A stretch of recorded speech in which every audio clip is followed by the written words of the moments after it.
Hey everybody, welcome back. We are here in Microsoft Flight Simulator in the well, we're not quite in the PMDG 777 yet, but we shall be shortly. First thing is first, we do have to well, I suppose first thing is first that I should give a shout out to PMDG and a thank you to PMDG for this opportunity to be able to even do this today. Very, very excited about this, and it was an opportunity I wasn't necessarily expecting, and but I am very excited about. So let's see if we can get ourselves a little sim brief action here. I've got the flight plan set up. Let's see, let's view our flight plan. So today's flight, we're going to be heading from Chengdu, China to Shanghai. And should be a pretty cool flight, about 2.5 hours block time. This is the curious thing, and China is a strange, like, it's different in terms of flying. They don't do things the way we. I would venture to guess it's 35,100 feet, probably because they're using meters, is my guess. Because I do believe they use meters for altitudes in China. But if I'm gonna have to fly at 35,100 feet, that's a little odd. But that being said, we should be good to go. I've already got this. Pre-filed on VATSIM, and yes, we are gonna fly on VATSIM. So I think we're good to go as far as flight planning goes. Weather. Now this is interesting. I haven't thought about weather. ZUUU. Let's see what we got for weather here. All right. Winds in our at departure marginal VFR. Yeah, so it's definitely meters. Transition altitude 9,850 feet. Winds are 010 at 3 meters per second, 5,000 meters visibility. BR is fog. Few clouds at 400. Temperature 12, dew point 09. That's why we have fog, because the temperature dew point is pretty tight. QNH 1012. So let me write that down. 1021 rather. All right. So there we go. And then what's our arrival airport? Let's see here. What's our ZSPD? And this is the one I'm this is the one I'm worried about, because I might have to fly an actual approach here. All right, VFR 12 and 6 is good. Cav okay, no significant weather. 1024. Terminal aerodrome forecast for the next 30 hours. Winds are at 4 meters per second. Some fog, scattered 2,000. All right, we're good to go. So what shall we do now? Oh yeah, let's do that. And the last thing that I want to do is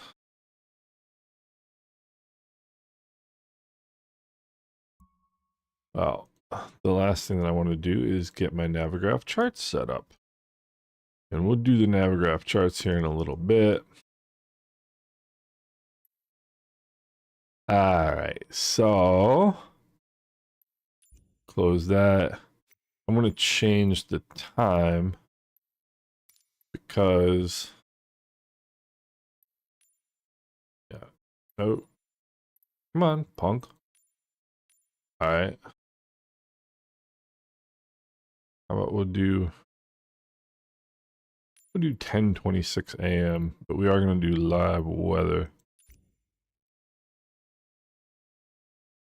Well, let's worry about the weather once we get into the flight here. But let's get down, find us a parking space here.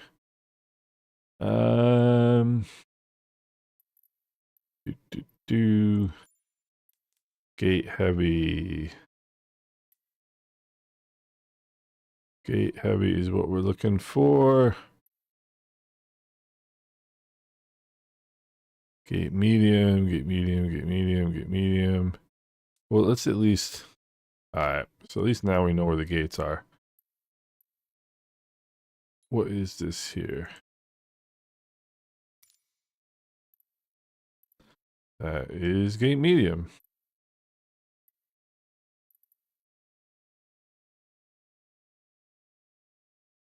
Oh, we got different runways here. Alright, runway 2 right. Gate 133, gate 132. Let's see if this one is heavy. I don't believe it is, but this is going to be what we're going to go with. Alright. Let's head to China. We're going to go 11 a.m. Alright, let's head to China, ladies and gentlemen.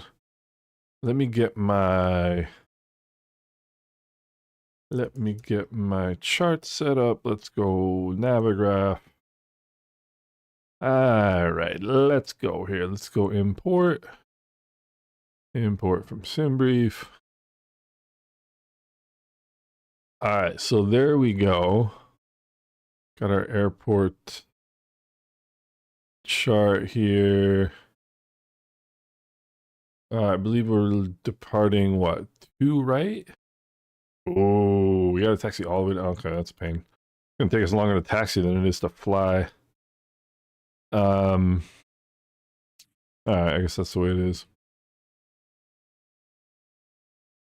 I guess that's the way it is. Let's check the runways here. Runways 2 left. 2 left would be a lot better. There's nobody here. We're just going to go 2 left. We'll see. Can you use this off of 2 left? No, you cannot. Alright, let's see here. Let's see here. We want runway 2 left so I don't have to taxi for the rest of my life.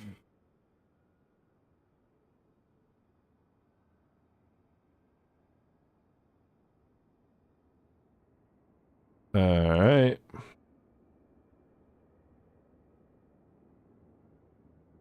And we're going to do VATSIM. So, let's see here. Alright. Let's get back in the sim. And here we are in China. So, this is real world cargo ops. This is Deutsche Lufthansa.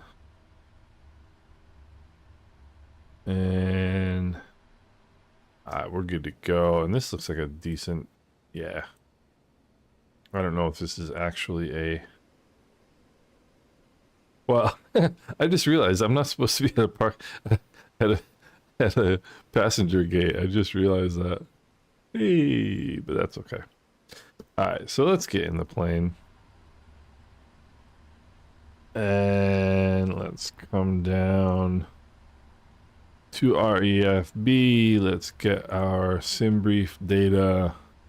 Got our Navigraph charts all set up, which is nice. I am going to change this to depart 2 left, I do believe. So the cost index is 15. All right. We'll worry about that here in a second. FMC. It says my nav data is out of date, but I have updated it. But it still says my nav data is out of date. So we'll have to live with that. Let's go pause in it. Page 2. Let's steal our GPS location. Oh, look at that. All right, good. Good. Never mind then. Let's go ZUUU.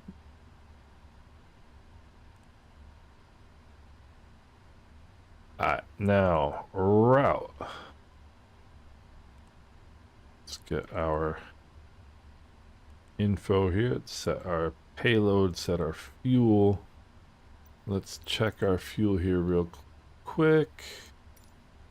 Sim brief panel, block fuel 56208.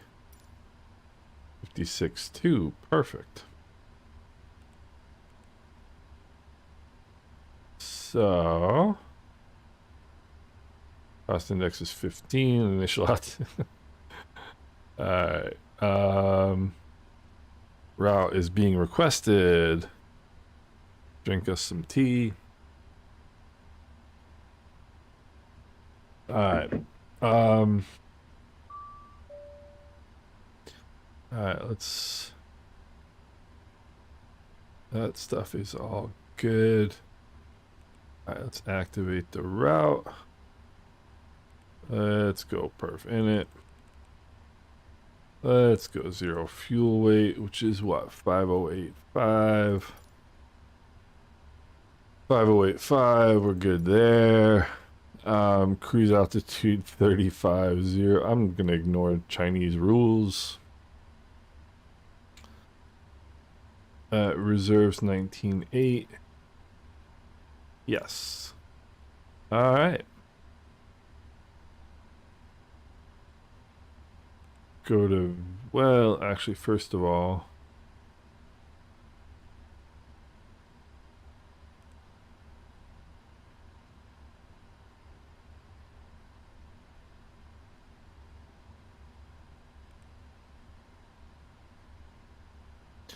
load our route.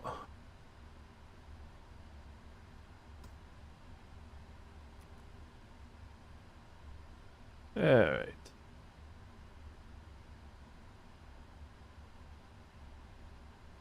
That is not true.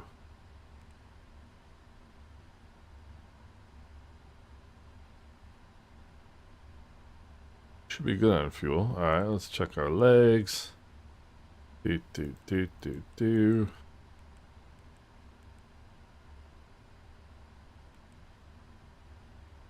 Alright, there are no...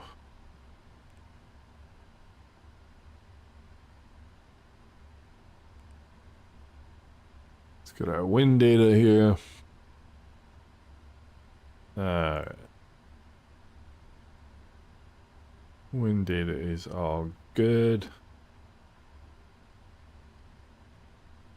Let's just double check here. Alright, cool. Let's go to VNav. We can do that. We can enter our inertial position if that's what you'd like us to do.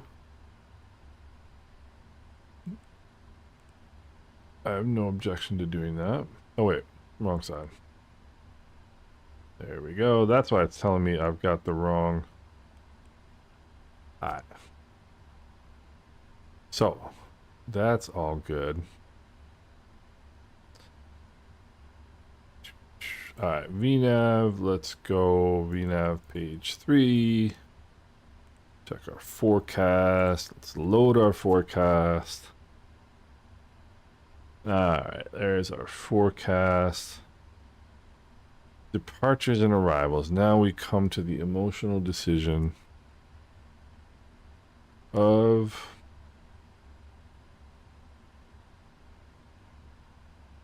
whether we follow that flight plan or not. So let's have a look at our Navigraph charts here. And I'll show you some, I'll show you guys something really cool. If for anybody who wasn't here earlier when I showed a little bit of a preview, I will show you guys some cool stuff before we get going here. All right, so the reason why I want to change runways is because I am parked here. See, this is the cargo apron. That's where I should have been. Even though I wonder if they have enough room there for a 777 in the cargo apron. But anyway, I mean, I guess I can just taxi all the way down to 2, right? Alright, we'll just taxi down to 2 right. C'est la vie. And I would rather do the actual planning in the Navigraph app. So let's check the Navigraph app and let's do our approach into Shanghai. 35 right is going to be the runway. Let's see what we got. That looks pretty reasonable right there.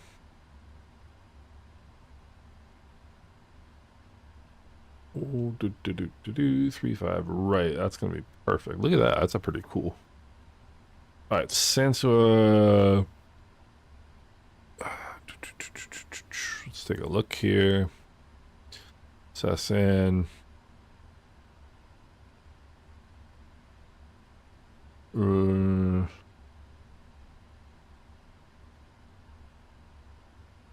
Alright. 11A.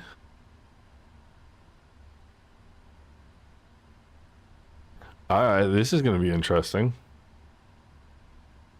Matey, what's going on? How you doing?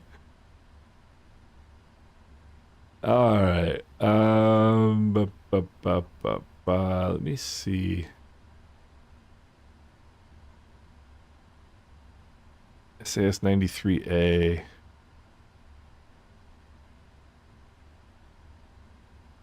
That's what we're looking for right there. That's what we're looking for right there. Initial approach fix MP2. Let's see.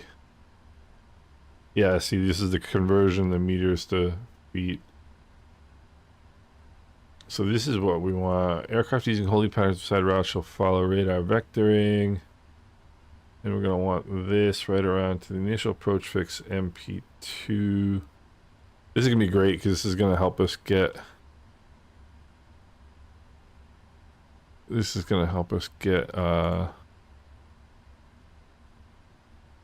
gonna help us get slowed down, which is nice. Alright, now let's go MP2. ILS ZUUU. ILS ZUUU is your friend. It shouldn't be ILS ZUUU 35 right. There we go. Let's see here. ILS ZUUU 35 right. What is this about? 15. Okay. Good. Alright, so we're going to fly an ILS approach, and it's the ZUUU, so we get nice low minimums. And let's check our airport. Oh, that's what I thought. Alright, so parking stands 1, 2, 3, 4. Alright. Parking stands. Where are parking stands? Nah, that's not gonna be it. Ah, there we go. Alright, so where's the cargo ramp, you suppose? Good question. Cargo, apron 3. Alright. So we definitely want this. What is this here? Terminal. Don't want that. Alright, so cargo is what we want. Apron 3. We're looking cargo right here. So we'll be landing. Oh, that's perfect. Landing 35 right. Hang a Louie. Come down here to the cargo ramp. So we're good to go. So, Sam Guilford, what's going on? No, I don't think so. I think we're gonna be good to go. Alright. So let's go over here. Alright, so I think I'm pretty happy. Let's check the weather one last time. Weather is, winds are 360 at 2 meters per second, 5,000 meters. No, it can't be 5,000 meters visibility. That's a lot of visibility. Fog 1021. Meters per second just doesn't make any sense for aviation. Sinful, because PMDG is so kind as to have allowed me to preview this airplane and show it to you guys. So that's how I got it. All right, let's get some charts here. Let's get an airport chart. Which chart do we want? We want 10.9 and we want 10.3E. So let's go 10.9. And there's that. Standard instrument departure 10.3E. I'm gonna want that. We'll worry about the rest of the charts as we go. But we can get our weather. It's the same thing we just saw. But what we can also do now, 77 Flyer, it is not out yet. I was just explaining to Sinful that I am privileged to have the opportunity to bring this airplane to you guys from PMDG. They let me have the airplane early so I could show you guys what the what was going on. So we're gonna be taking off to right. So yes, Sam, but there is some cool stuff. Hey Mike, what's going on? How you doing? Yes, but there's some really cool stuff with this airplane. Wait till you see here what we've got for you. Let's see. What do we got here? Anti-ice off. Flap configuration. Let's get the weather. Come on, baby, give me the weather. All right, so winds are 360 at 4. OAT is 12. QNH I've already got. Let's calculate this here. All right, flaps 5. Select temp is 46. And V2 is 160. And we are good. Rating takeoff to, okay. Take off 2. All right, so we're good to go. 77 Flyer, it's a cool plane. It's fun because, first of all, you get dopes like me who've never flown a cargo flight before, and you put yourself at a passenger terminal, you know, like there is that. Yeah, matey, this is a cool plane. This is a cool plane, but I'll show you guys something really neat here in a second. Auto gyros are dangerous, Mike. Only do that in Sims, please, my friend. The auto gyro is a crazy airplane.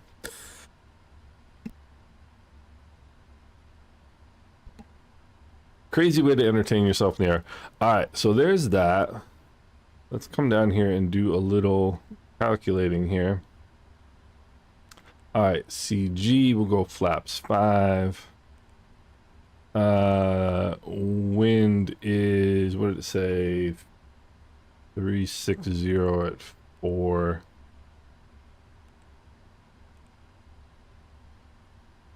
I need to move this just a little bit here.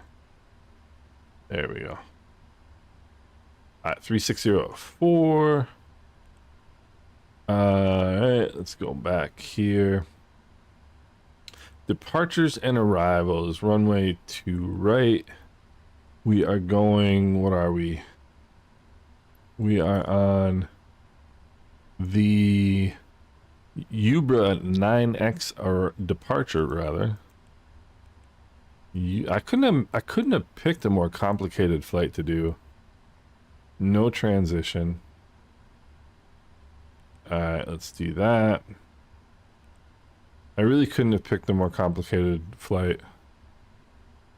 Let's see. I've already got this. What did I do on the app? I did 35 right.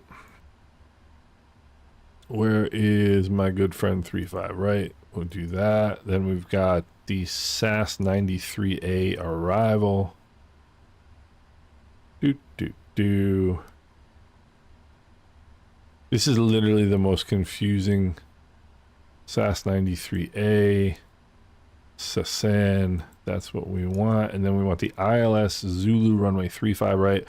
So I'm basically setting myself up as well as possible to embarrass myself on this approach, because this is not gonna, well, it's gonna be easy in some ways, because it's gonna be let's see, ILS ZUUU 35 right. It's gonna be somewhat easy in the sense that we're gonna have a lot of time to slow down on this approach, because we're doing this around the horn business here. So we're coming in here, then the arrival is this, and then we come out and around, and then in for the approach. So in some ways, it's actually going to be a relatively easy... It's going to actually be a relatively easy... Does it already have a runway here? No. It's in some ways, it's going to be actually a relatively easy approach, but all right, let's see. ILS ZUUU 35 right, ILS ZUUU 35 right, MP2 transition, and the arrival is, sorry guys, I'm not watching the chat. Just, yeah, DHL and FedEx for sure. They've got those, and they have those liveries, by the way. Those liveries are available. SAS 93A arrival. SAS 93A. Okay. So now, with any luck,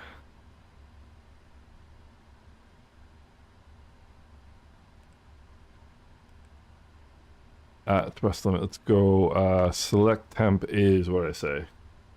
Select temp is 46.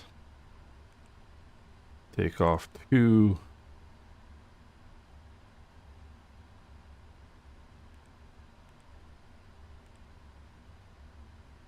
There we go, that's correct. Alright. Now, flaps 5. B speeds are correct. Good, good, good. Alright. Now let's check our legs. Let's see if we've got any. Check our legs. That sounds wrong. Yeah, Sam, I've never flown in China before. Oh, a 777 flyer. That's awesome. Orlando. That's cool. Have a good rest of your day, sir. Let's check and see if we've got any. Yes, we do. All right. Let's see here. Where are you? My guess is you are here. Exactly. Alright, so what we need, see, this is, it originally went Sasan to Ekimu, but then this approach, or the star starts here and then comes back. So what we've got, one Sasan here, we've got one Sasan here, so we got to take this Sasan and put it there, and then we should be good to go. And let's take a quick look at the chart, make sure that we're good to go. Sasan SS202, SS420, JTN VOR. That is a Vortac, by the way. It's also a, no, that can't be a Vortac. That's a VOR DME. It can't be a Vortac. Alright, we're good to go now. 434, come around the horn to 438, and then MP2. And let's make sure there's no MP2. Then we've got the 024, 23. All right, cool. Cool. Now, what don't I want? Alright, that's below, that's above. This is actually going to be relatively simple because of the fact that we've got this big, whoops, because of the fact that we've got this big roundabout star coming into Shanghai. No, I don't. Thank you, though. So this whole thing coming into Shanghai is going to make our life a lot easier, actually. Alright, so 1022. Alright, this is Flight Sim 2020, by the way. This is 2020. So I'm just gonna make sure that I've got everything. I'm pretty sure I do. Everything's set. Alright, 160, so we're looking 180. Looking 180. We are gonna look at the departure. Actually, we're not gonna look at the departure. We're gonna look at the runway. And here is our runway. This is 2 miles long, and it is runway. It is 024 rather. 024. It's gonna take a while. There we go. 024. Ah, come on, stop messing around. All right, 024. Let me see what else we got here. Let's check our departure. Do they give us a transition altitude 9,850 feet? I'm gonna go 10,000 because I'm gonna go 10,000. Airport elevation 1681. That's good to know. Radar required. No turns before DER, so that's gonna be, I'm guessing right there. So no, basically no turns before 2470. So I'm gonna go initial altitude 10,000. That makes me happy. All right, so Just Pilot, you have to be, they come to you, you don't go to them. So when the 777 came out, I was fortunate enough to be contacted by them to ask if I would be interested in previewing, and the answer was, duh, of course I will. You know? So let me show you I want to show you guys what I think is the coolest little detail in this plane first. If I can get my joystick working here. And I'll show you that. And then we're going to get ourselves going here. Let me get my checklist. Got me checklist. The checklist in the CDU is, I mean, it's a overview checklist. It's not like a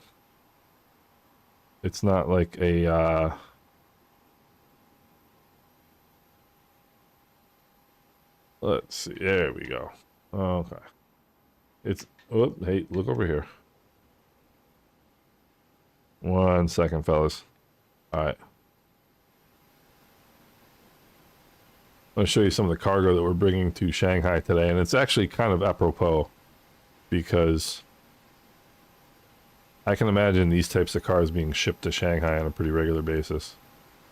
So let's go just down just a little bit. Come here. So there we are. This is kind of the party piece of the airplane, in my opinion. Got the Aston Martin DB5. Driven by every James Bond. Yeah, that is the 007. Driven by every James Bond that's ever been, from Sean Connery to Daniel Craig. They've all driven the same car, the exact same one. And Sam, it comes with probably, I would guess, about 20 liveries. There were a ton of them. You know, from your DHLs and FedExes to, I mean, I suppose I could look real quick and tell you. Let me see here. I can tell you. Well, you know what? I don't want to mess up the. I don't want to mess anything up by opening up the operations center right now. So come back in here, and that we believe is an Aston Martin. Aston Martin. That is a Alfa Romeo. We do believe that is an Alfa Romeo. And maybe I don't know what your car is in here for, dude. Somebody's pilfering your vehicle, my friend. And the other thing we got here is some Yorkshire tea. In case anybody would like some Yorkshire tea.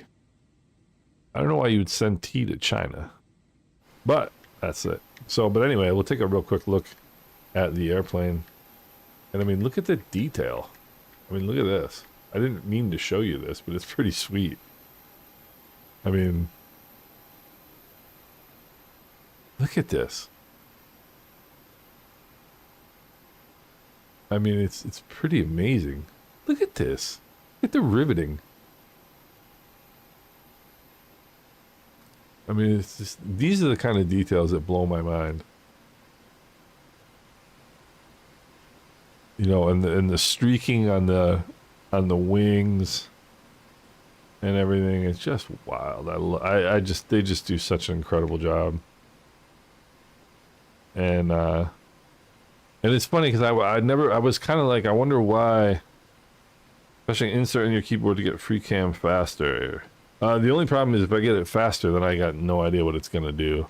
I'm just gonna leave it like this. Konnichiwa.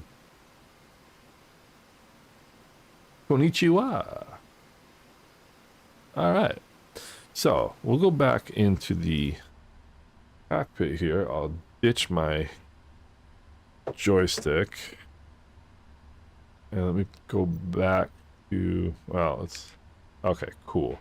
So so we're ready to go. I think I got everything set. So let's go. I'm gonna have to go away from the comments here for a second so that I can go through my checklist. Sam, I think so. I think I've heard them talking about that. I've been fussing around for 40 minutes already. This is crazy. All right, let me get my checklist out. And let's go here. All right, let's see. Parking brake is not set, so let's set the parking brake. Everything is good. APU selector is on. All right. Left and right bus tie switches are on auto. Left and right generator control switches are on. Backup generator switches are on. APU selector start/on. Nav lights are on. Exterior lights as required. Cockpit lights are good. Emergency exit lights are armed and closed. Left and right pack control switches are on auto. Let's see, Adiru is on. FMC initialized position, that's good to go. Alright, window heats are all on. Primary left and right engine hydraulic pumps are both on. Primary C1, C2 are both off. LC1, C2 demand hydraulic pumps are all off. Seatbelt signs, don't really need to worry about that in this plane. Let's see, EEC mode.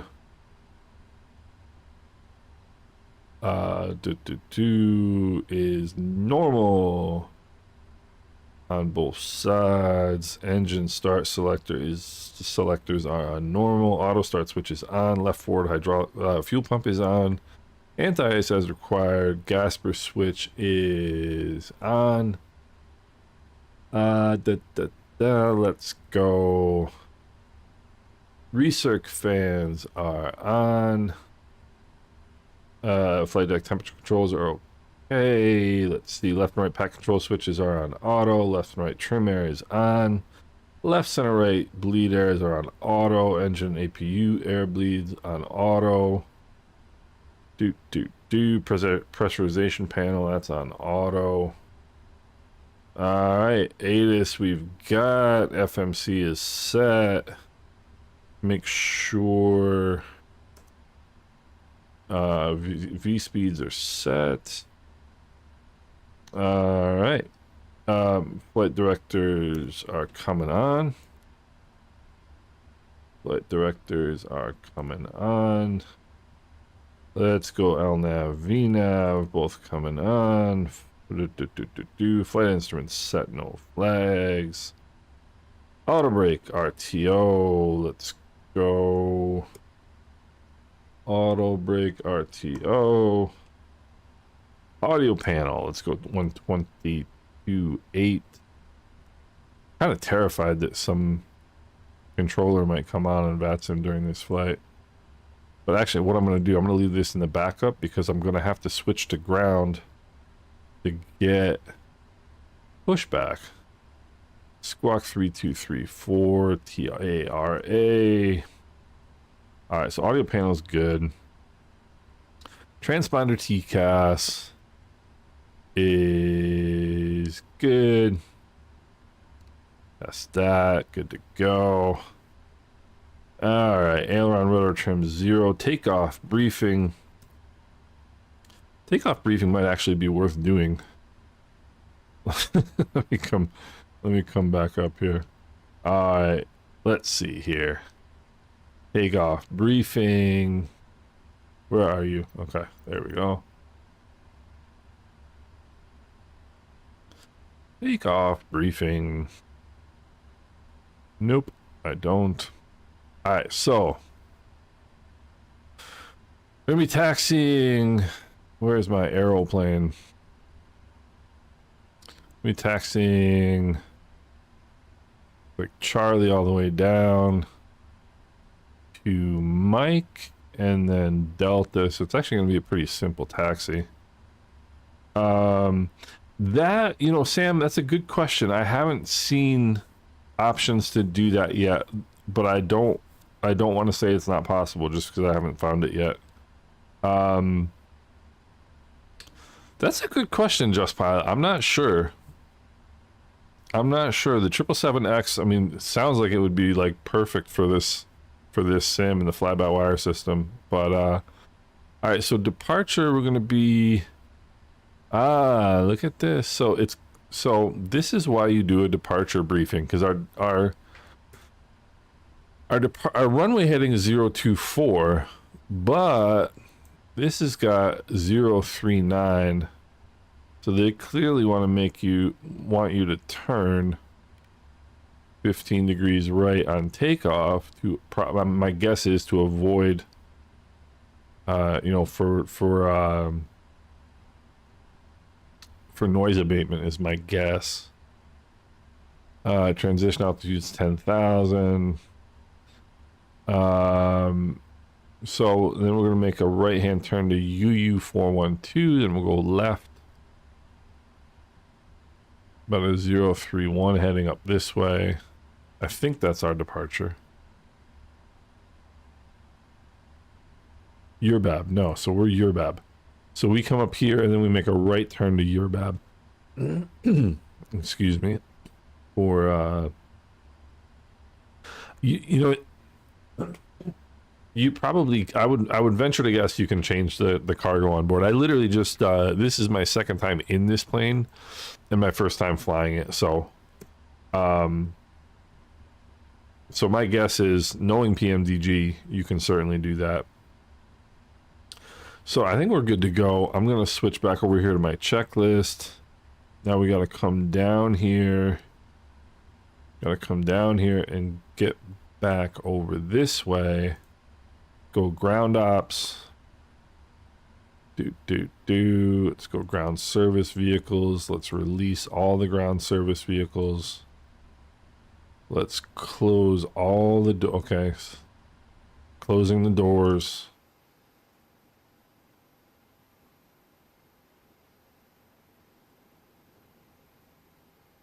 It's pretty cool, actually. Closing all the doors.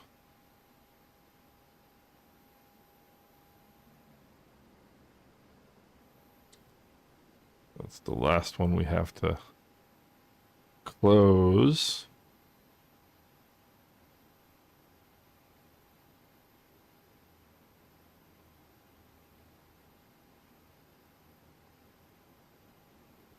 All right, so now, well, let's go back down here for a second. So let's arm all the doors. Those are just the entry doors. That's it. And that's it. We are good to go. All the doors are closed. All right, now EFB. Let's go charts. Let's go airport. Pinned. And we have our taxi chart. And like I said, all we have to do, come out here. Taxi Charlie, Charlie down to Mike. All right, let's start our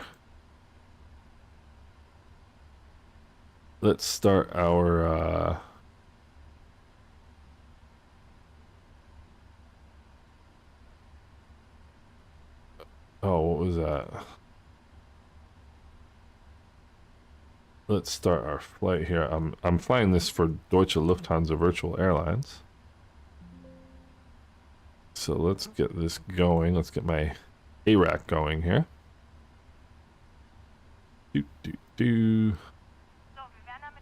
And there we go. It's saying we're finished with our boarding. Of course, we are not doing any boarding today.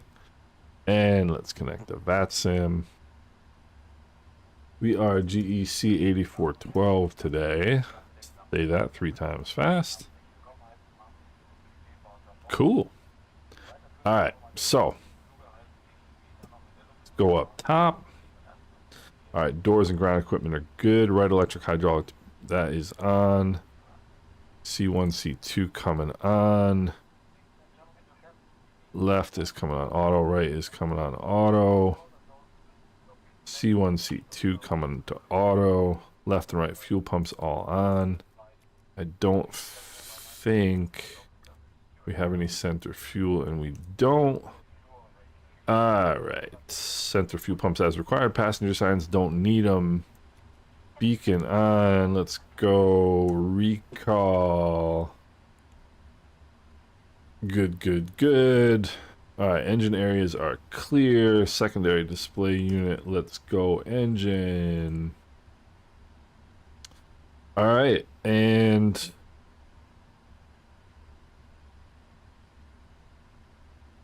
we are ready to go. So now what I need to do is call for taxi. I'm gonna leave that there. And let's ground services, tune to ground, go back to clearance. Tell me.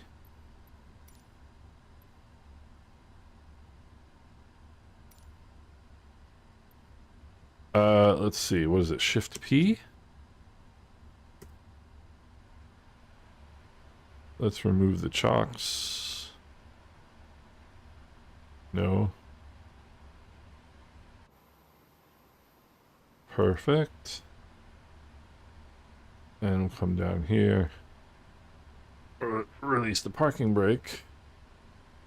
Alright, so.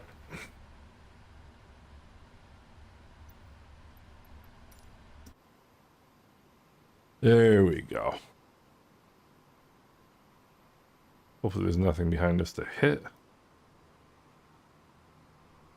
Alright, perfect. Now we go engine 1 to start. Come down here.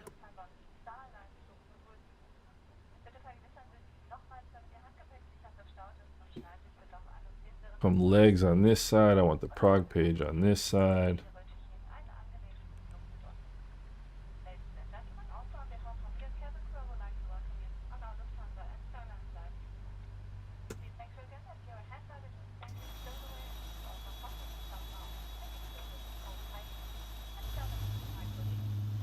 I'm pretty happy with this. This is not bad for a stock airport. It really isn't. Alright, now let's get back in the cockpit here. Set the parking brake. How is the old engine start looking? Engine start is looking good.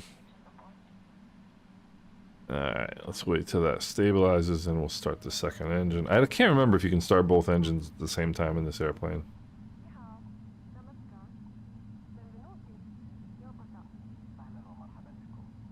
That's about stable, so let's come back up here. Let's go start. Let's go run. And let's keep an eye on this. And let's drink some tea.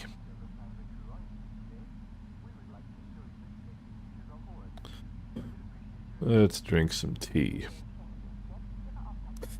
Alright.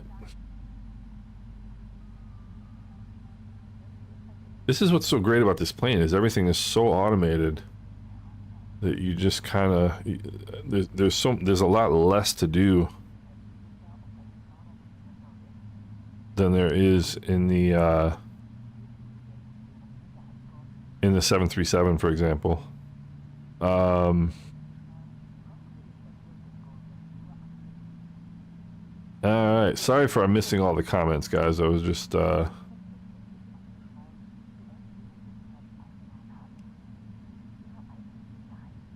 upgraded PC to 4090, and yeah, you know what, Sam? This especially looking at this engine stabilizing, especially looking at this, I mean, you really can't argue with it. You know, you can start. Okay, thanks, B101. I appreciate that. I thought you could. Let's go. Taxi light on. I'm gonna get back to my checklist here. Alright. Alright. Left and right generators are on. Lights are off. APU selector can come off. Engine start selector is normal. Left and right pack control switch is auto. Left, center, right, all isolation valves are auto. Engine bleed air, auto. Flaps we can set to 5. Let's check that here. Alright, flaps to 5. We'll come back up here. I was kind of wondering why that one wasn't illuminated. Alright, flight controls. Let's go. Flight controls. Alright. Full left aileron is good. Full right aileron is good. Full back elevator is good. Full forward elevator is good. Rudders are good. Alright. What did I say for trim, actually? Let's see here. Let's go here. Trim 5. Alright.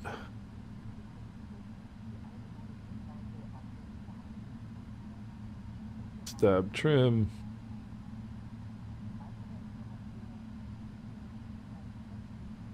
There's 5. Alright. Now, flight controls are free and correct. Stabilizer trim is good. Recall. TCAS is off, we know that. They don't mean this, do they? There we go. Alright, there we go. TCAS is off. Alright, right. Lower control display off. Anti-ice as required. No, let's go off. Alright, now we're good to go.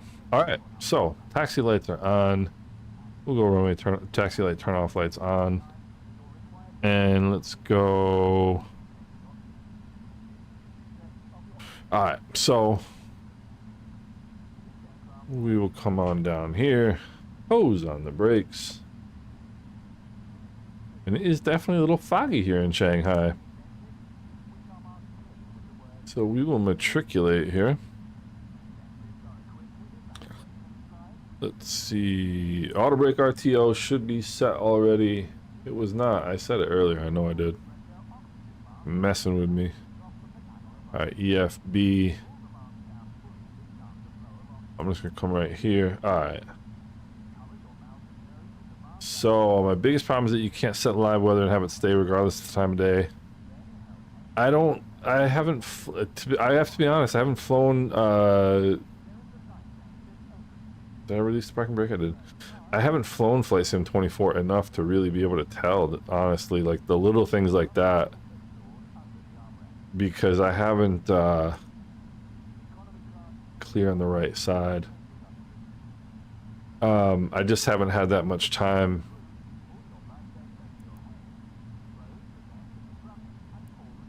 to get into that sim yet, believe it or not.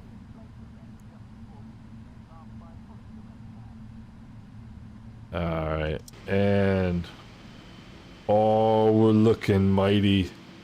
This is so cool.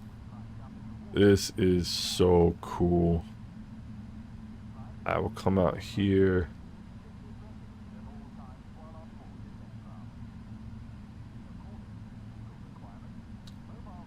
Let me see. Yeah, we'll just cut across here a little bit. This is not bad for basically a. This has to be. Oh no! You know what? I got this from FlightSim.to. This airport. My apologies. So whoever did this airport for FlightSim.to, cool job. All right. No. You know what I also want to see?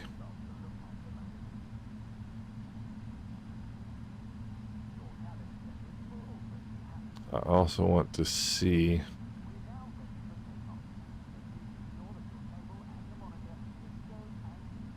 this.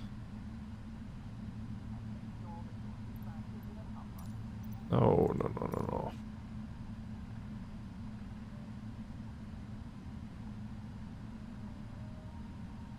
Alright, so I actually think I want...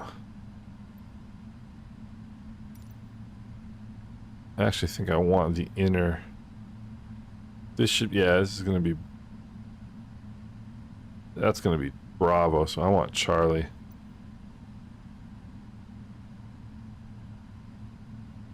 Yeah, a 7 or 8 would be... A 787 or 789 would be sweet. That's for sure. Alright, I goofed up here.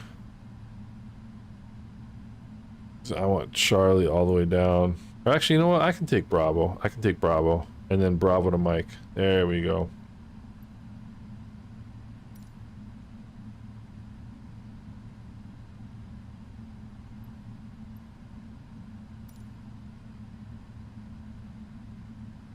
Yeah. We'll take Bravo down to Mike. Settle in, ladies and gentlemen, because this is going to be a little bit of a taxi here. Especially if I do it at 5 knots. So let's give it some juice here. Matisse, how are you? Wie geht's dir? Yeah, it is a little murky. We've got a rather tight temperature dew point spread, so that's going to give us some foggy weather here in Chengdu. My first flight in China, which I'm pretty excited about. Gotta start giving it a little more juice here. It's really gonna be a long taxi. But this airplane is so powerful, it taxis at quite a clip if you give it any meaningful amount of power. So, and these are your passenger announcements for Deutsche Lufthansa. So, let's see here. Make sure we don't have any traffic. There's no traffic on VATSIM in all of China right now. Well, not all of China, but quite a bit of it.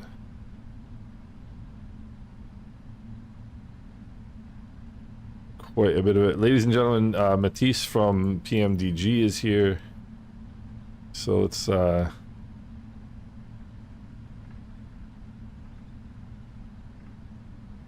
gonna go straight ahead on Bravo, but it's not.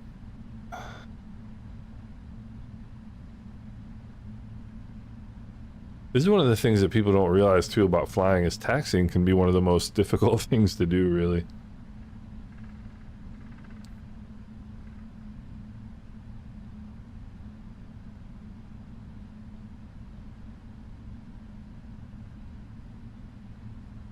Taxiing can be pretty confusing.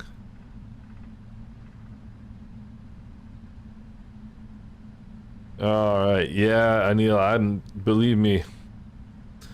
Yeah, so anybody has any questions, Matisse is here, one of the developers for PMDG.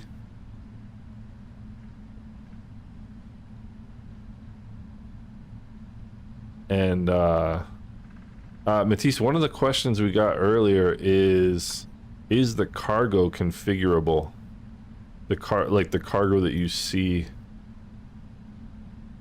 I think that's one of the questions that came up a couple times. And my assumption was that, oh no, this is the real one, B101. This is the real one. So hopefully we're gonna get a black square up here with a B on it. If not, we're gonna have to hang our heads in shame. What do we got? What do we got? It's looking like a B. And it is. The trick to remembering what taxiway you're on, black square, you're there. You see that black square with the B on it, that means we're on Bravo. Of course, it would be helpful if I didn't run the sign over.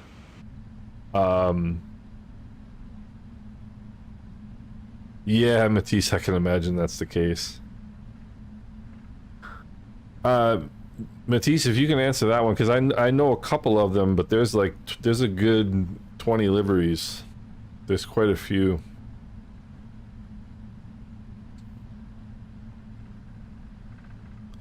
There's quite a few.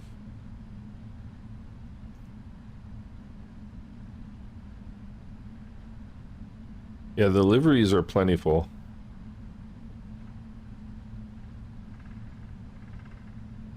Did we get an updated ATIS?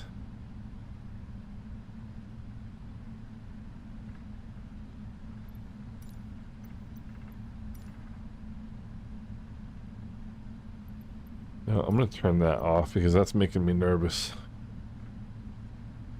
Alright, so we've got one coming off to the left here. We want our second turn.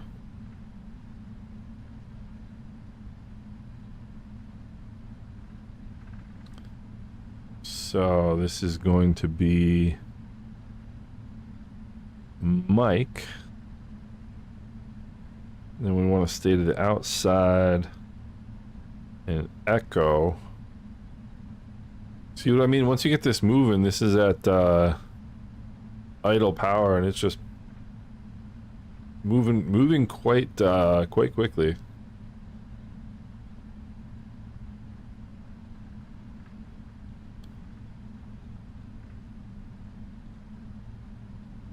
Yeah, Matisse, I think the Asobo team learned that lesson this week. But I'm of the opinion that Asobo and Jorg and those guys were told what date they were going to be releasing the sim, and they really didn't have any say in the matter. You know, so corporate life. It does not, Matisse. I don't see it.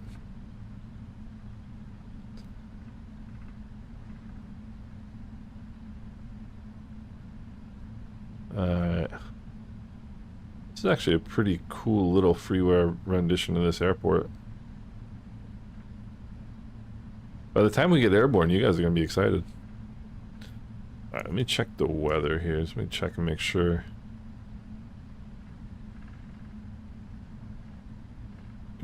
Weather. We should be getting another ATIS here pretty soon.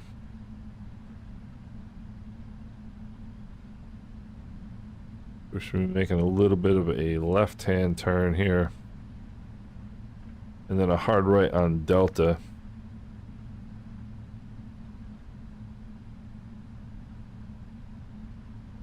Hey, matey, good to see you. Take care, brother.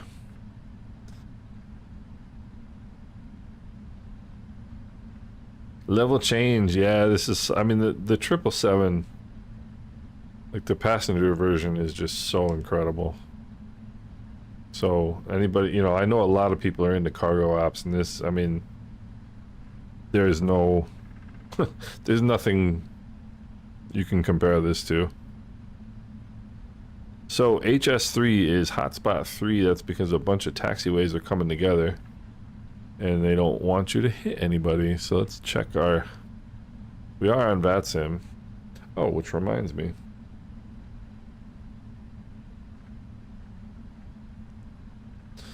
Alright, there we go. And we do want to go right on Delta here. I'm going to slow down just a hair. I don't want to go bombing around this corner here. So... I always have to remember when I'm taxiing this plane that the wheel is behind me by about 20 feet. You can see, well, I'm probably not 20 feet, but it's behind me by a good distance. I ran that one a little bit too wide. Alright, so yeah, it is Virtue Sim. The first time I parked the 777, my first flight was into Milan in Italy, and let's just say I didn't park it very well. Alright, we've been taxiing for 11 minutes. Alright, I'm gonna go traffic on both sides.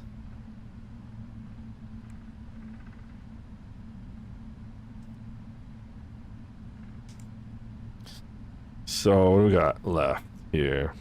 Still got a ways to go. This is a oh my gosh. Yeah, this is a 2-mile run. Even my dog's getting bored.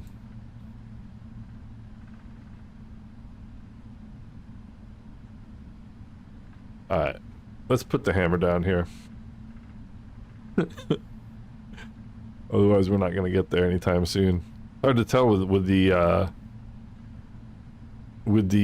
fog. It's kind of hard to tell which way we go. All right, so flight instruments, engine instruments, takeoff data, nav equipment. Then we can get going here. It's pretty simple. Yeah, I mean, even in comparison to the 777 or the 737, this airplane, in my opinion, is easier. Don't have to worry about the seat belts. Alright, nav data is good. LNAV, VNAV, RTO. Flaps are set. Got our initial heading, we've got our initial altitude. I literally could not have picked a further distance. And I'm gonna get a note. I'm gonna get a warning, a checklist warning, right as we get to the threshold, because it's going to think still no updated METAR. Alright, now we're moving a little bit. What is this? Delta 3. We still have an absurdly long way to taxi. This is funny. So, anybody want to tell a joke?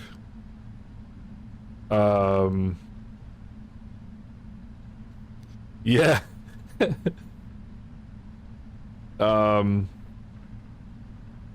Yeah, level change. This Claudio, this absolutely is a masterpiece. It's a cool airplane. It really is. I mean, as much time as I put in on the 737, and as much as I enjoy that plane, I mean, I guess it depends, but to me, like, there were some flights that were just out of range that I would have loved to have done with that plane. And stepping up to this one, like being able to legit fly from like Northern Europe to Southern Africa, or mid-Africa anyway, mid-continent, in like 6 hours is just unbelievable. This plane is, in addition to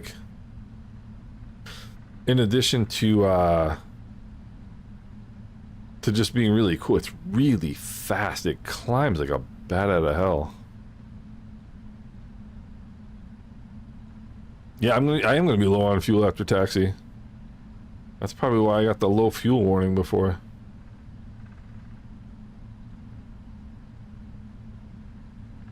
I mean, this is... Alright, we're getting there.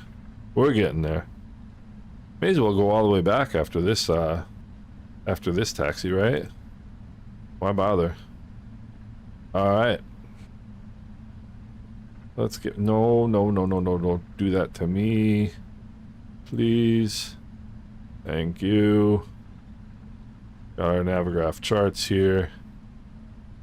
And we got one more to go. So we're gonna go landing lights on. We're gonna go taxi lights off. We don't need any of those lights. Alright, one last check. Airspeed is set, auto throttles are armed, LNAV, VNAV, initial heading, initial altitude. Flaps are set. Let's go once again, legs page. Let's come over here. I want this a little further out. Alright, so we're going to be taking off to the north, slight right-hand turn on departure.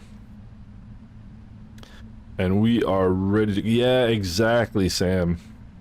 That's the kind of thing I'm talking about.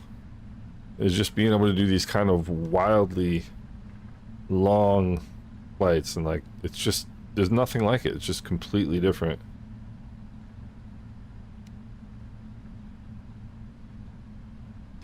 Alright, we are good to go.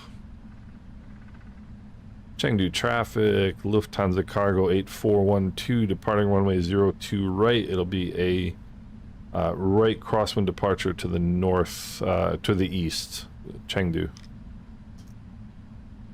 One last check of traffic. We're good on traffic. Alright. Here we go. Don't have my VORs tuned. Probably should. Why it landed at Brussels and drove the rest of the way? That is an excellent question. And quiz time. So what is that dotted segmented line here that's just before the hold short line?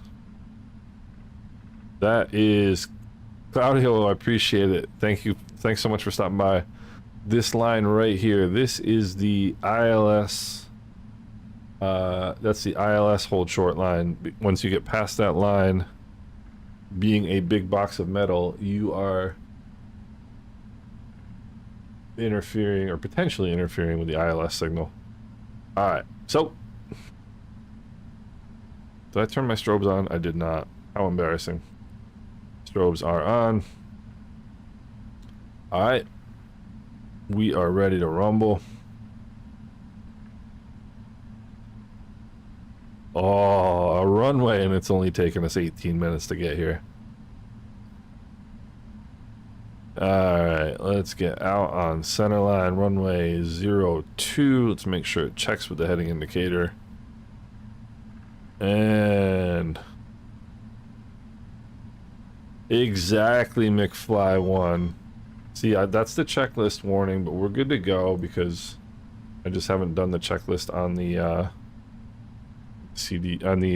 lower display unit there. So bring in the initial power. Engines are stabilized. Toga power is set. Check.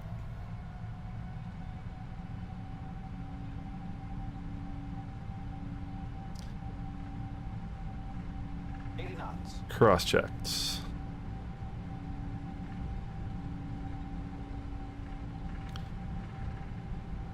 Engines are exactly where they should be.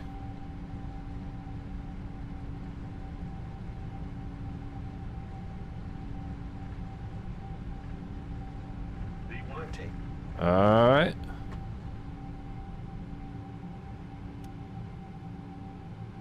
Positive rate of climb. Gears coming up.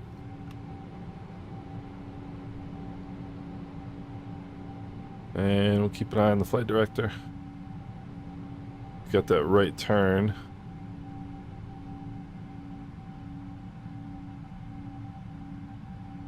Which is definitely for noise abatement. What I love about this plane is hand flying it.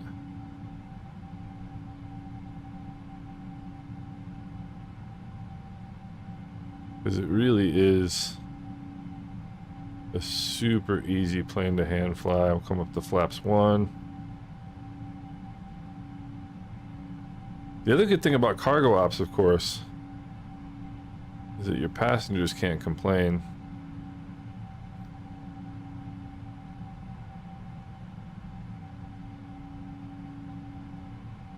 Alright. Go flaps up. I'm going to hand this over to the autopilot here so I can show you guys the plane. Look at that. I mean, is that a majestic sight or what? And you don't get a sense of how big this thing is. But it is massive. And that's probably smog if I had to guess. That is probably smog. Alright. 4,000 climbing 10,000. Insufficient fuel. I certainly hope that's not the case.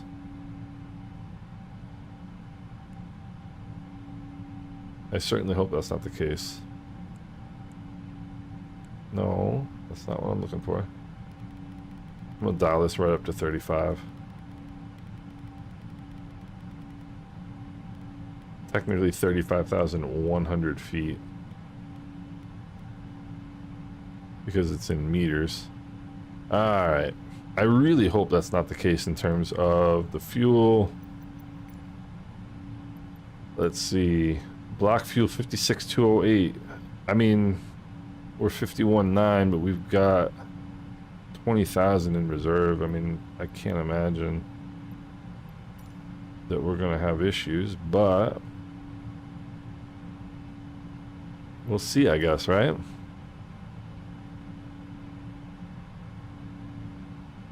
So,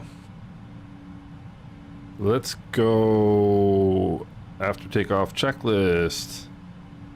Alright, runway turn off lights coming off. Coming sort of up on 10,000 feet. Don't like that. I don't like seeing that. Okay, the auto brakes are off. Cabin lights as required. Altimeter is set. Transition altitude is 94,850. So we got that coming up here. Boy, it's beautiful. 94,850. And there we go there. Landing lights, seat belts, don't have to worry about that.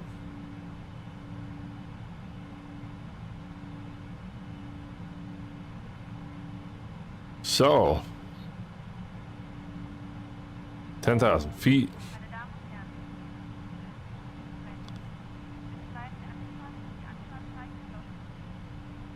The cabin crew thinks it's serving sandwiches right now, which they're not. But yeah, we'll take a look at JTG. Take a look at what our fuel is supposed to be here. That's one of the things that is always worth doing. Alright, let's see.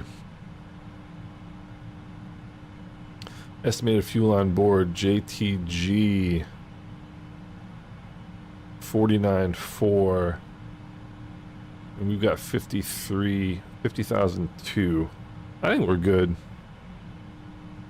I really think we're good. I think this is not.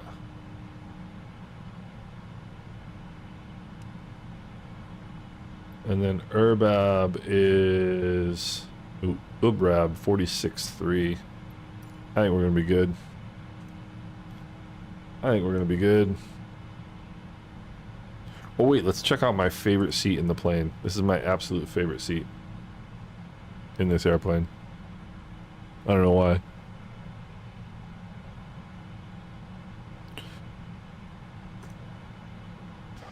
Alright. I mean, that is just a good looking plane.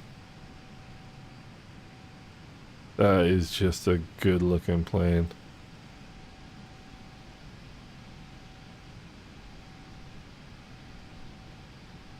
Yeah, that's a good idea.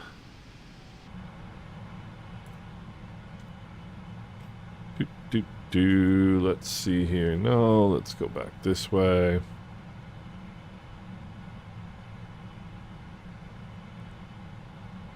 Oh, prog page. Yeah. Yeah, I mean 19.5. So basically, so our reserves, we're right on the edge of the reserves. This is why it's giving me that problem. So if you see here, our reserves are 19.8. We're estimated to get there with 19.5. That's why I'm getting that message. So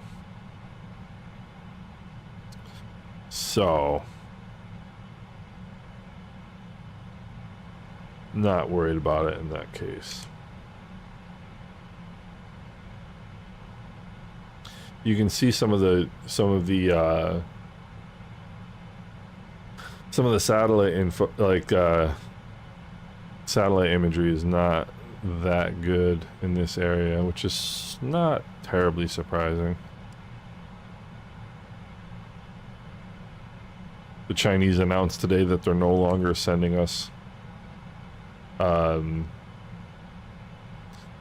what is it, not raw minerals, I forget what, but they're completely unhappy.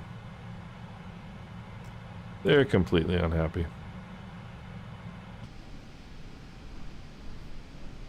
Look at this. Speaking of cargo, right? Clearly a cargo stop on the river here. This is a beautiful airplane. I love the tapered wing. Like, I mean, the wings tapered on a lot of planes, obviously, but I love that it doesn't have the sharklets or the winglets. It just comes out to the point. Just beautiful. Just beautiful. Yeah, there was that, and there was something else. There was I can't remember, but in any event,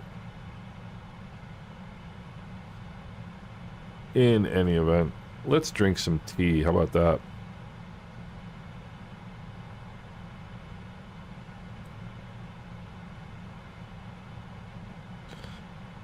So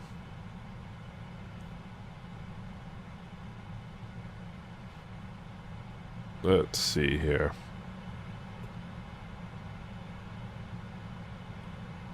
Alright, let's take a quick look around here. There's something in my eye. Alright, electrical systems all looking good. My first ever 777 flight, I flew down to, I'm trying to remember. It's in Eastern Africa. Nairobi, Kenya, and I had a center hydraulic failure on the way down. Fuel is balanced.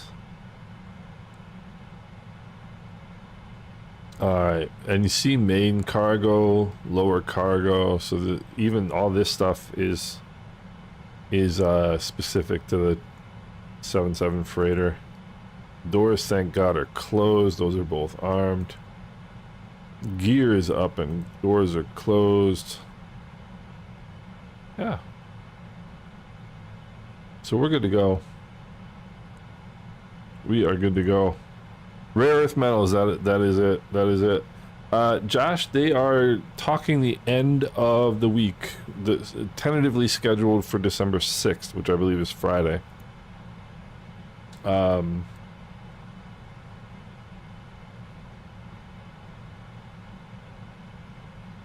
Tentatively scheduled for the 6th,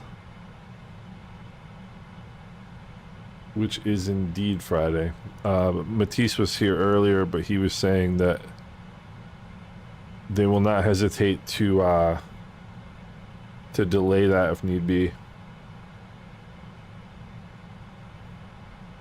You know, but I mean, just from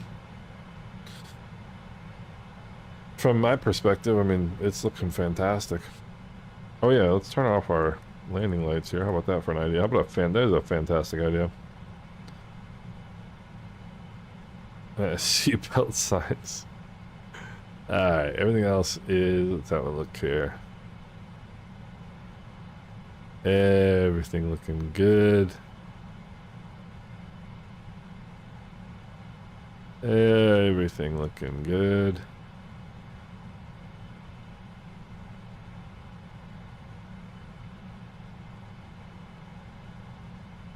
Come on. Down you go.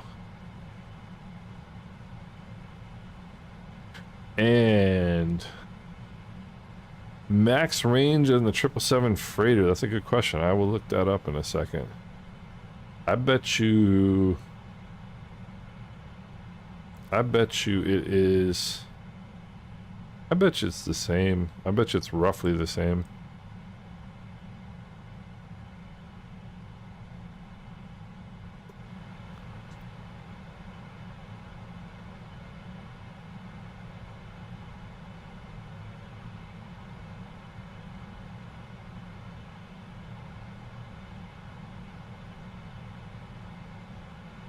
One thing I forgot to do is just turn the lights all down.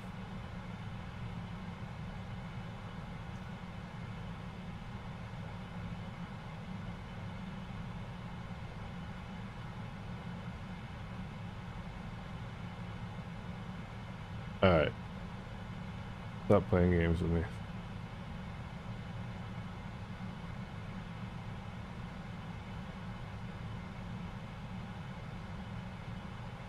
Alright, and the other thing I can do while I'm over here.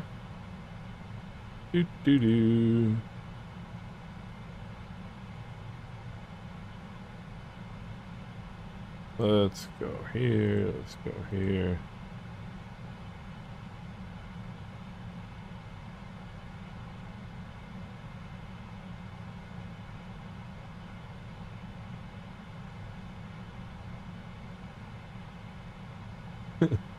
Not easy to do, actually.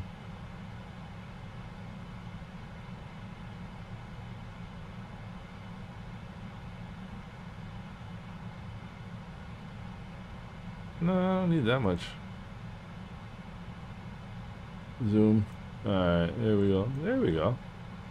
There's our flight today. Yeah, max range, but I'm sure they load this thing up pretty much as full as they can.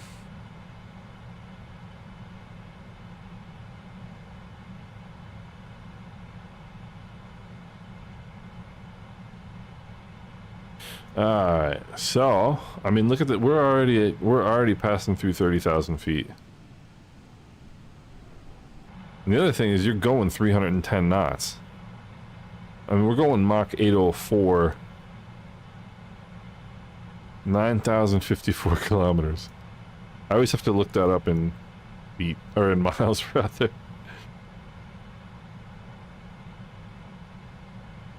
Because I am an American and Americans don't understand kilometers. Almost 5,000 nautical miles. So that is, I would guess that is significantly less than the 777.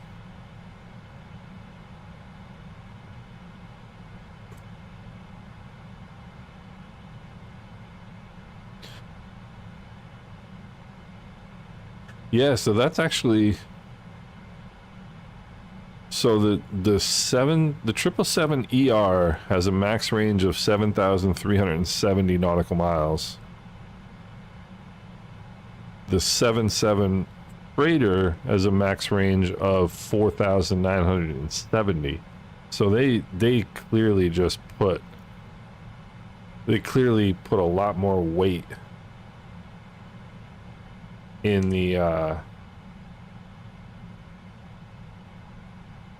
holy crap. Look at this. 131 knots on the tail. 618 knots ground speed. That is fast. Wow. I wonder, kind of surprises me that. And by the way, the performance is like as smooth as possibly could be. I mean, it's like, it's crazy.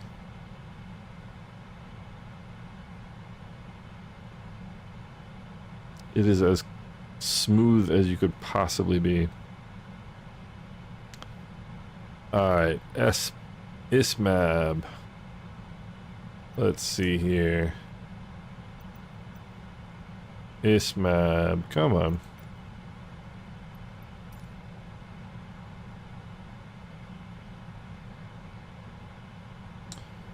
ISMAB 44.3. We were about there.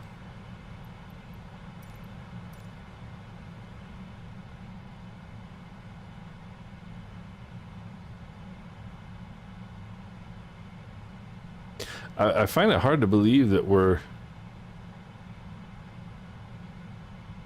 eating into reserve fuel going 627 knots ground speed. I mean, I don't know how much faster you could possibly go. Yeah, Sam, that's Anchorage, no?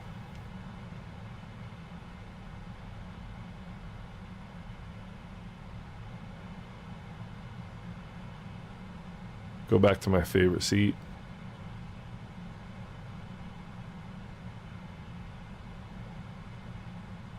I mean, it blows my mind that we can do this in our home. I'm sitting in my home office right now in the jump seat of a 777 over China, and I mean, look how realistic this looks. It's unbelievable. What a world we live in.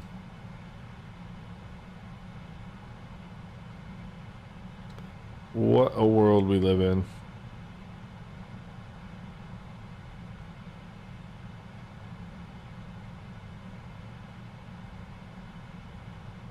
No smoking, by the way. That's apparently a rule.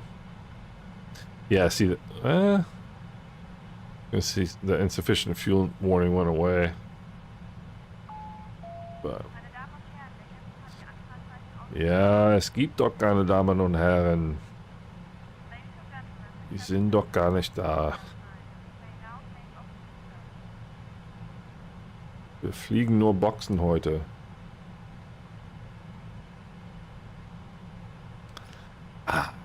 The irony is, well, I suppose it's probably not an irony, but I'm drinking Chinese tea right now. And it's delicious. It is delicious.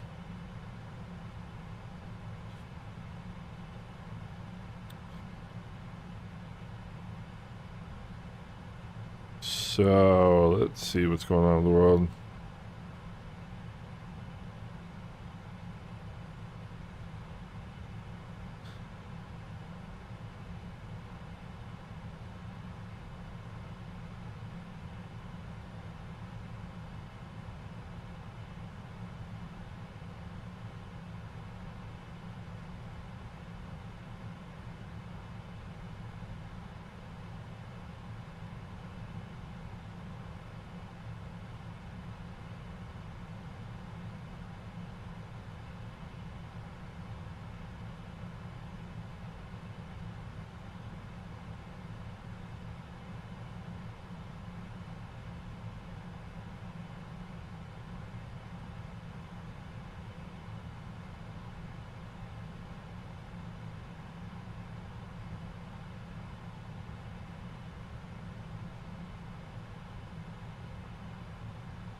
So let's see here. We have got, what do we got? On the cruise page. Yeah, I was thinking about that actually.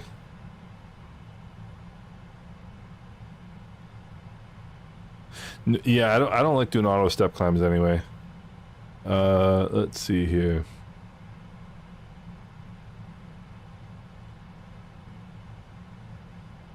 So it doesn't look like they've got a step climb planned. We'll see.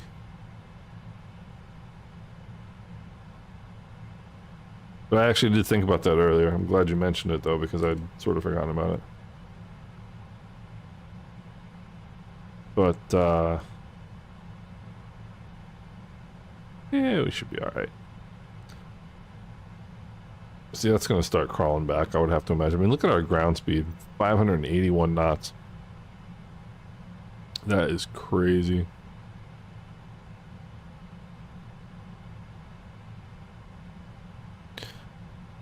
Optimal is 35.2 and we're at 35.1 right now, so we're pretty much right on it.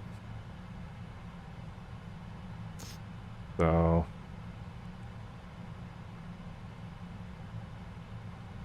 Beguk in 5 miles. So what we can do now, come over here. Oh wait, can I not get the, oh yes, here we go. Beguk. I wish this was scrollable, it would really make life a little easier. Beguk is 43.0. And yeah, we're already 1,000 pounds under. No big deal. No, Upnum. Upnum.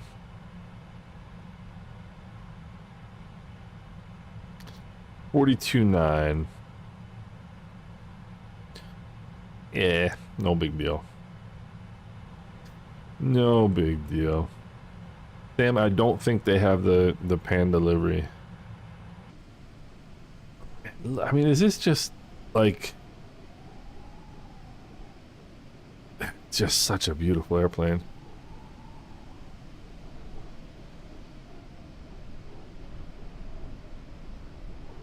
Such a beautiful airplane. I love this kind of, this is a very German livery. Very kind of mechanical.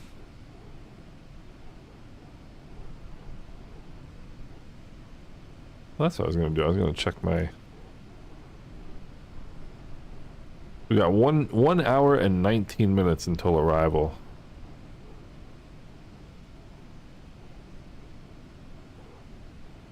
As indicated by my ACARs here.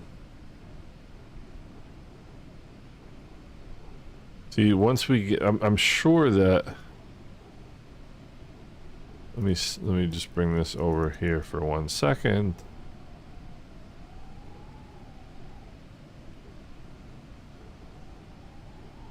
I have no doubt that there is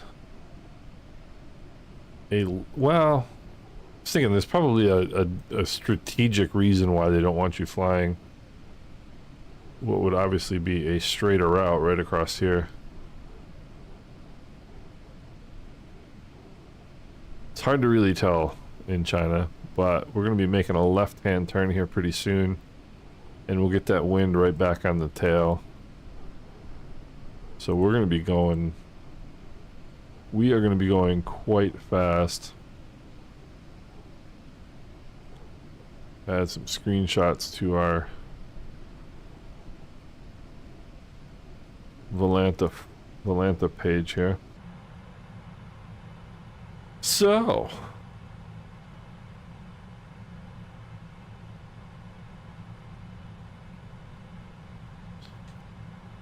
good stuff.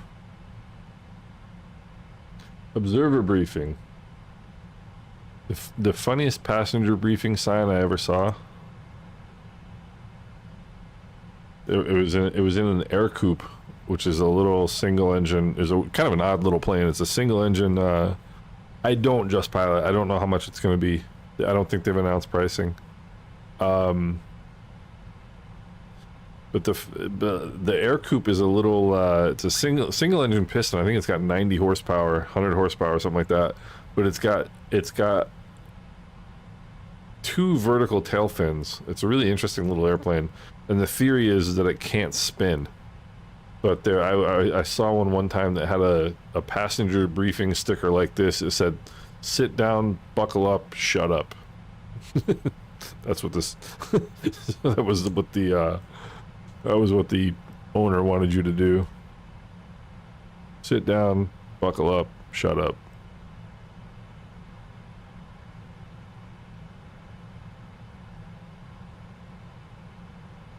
The thing, I don't know if it's just my imagination, but this plane, it even seems to turn smoother. It just doesn't seem as like the 737. It seems like it turns to whatever bank angle it needs to, but like on even numbers. You know what I mean? Whereas this airplane, it just seems like. I don't know how to describe it. It's just amazing.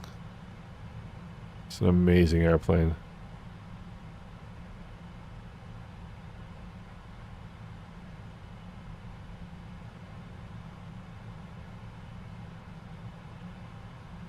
So, I guess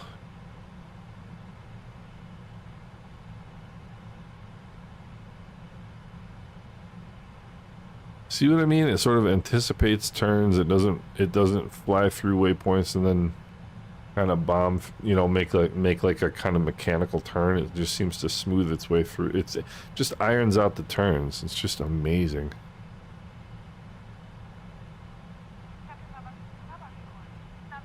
And there's some sandwiches for the people in the back.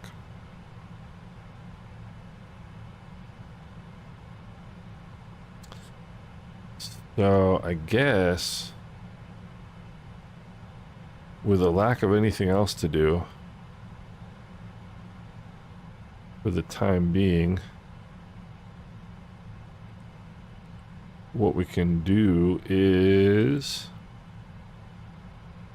start setting up our fixes. What is 35 times 3? It is 105. Add 10, it's about 115 miles. Gonna be our approximate top of descent. And let's see, what else do we want? We want 25. That's where I'm going to make my first radio call, provided that we are not getting ATC service at that time. And let's see, let's go back to the legs page. Okay. And let's go, we'll go 10. And we'll go 5.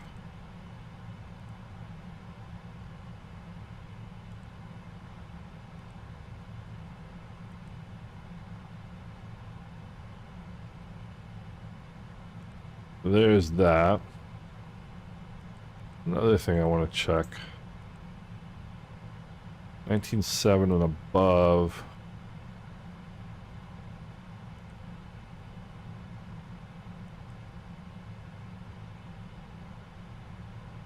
See, this is what I really like about this approach.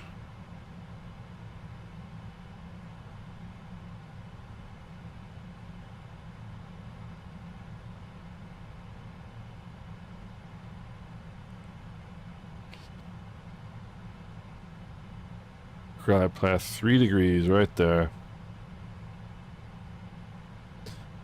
So we're gonna be 14 miles and 16,000 feet. No, 16,000 feet. 14 miles, 3,000 feet. 3-degree glide slope. No, I take that back. It's gonna be 10 miles.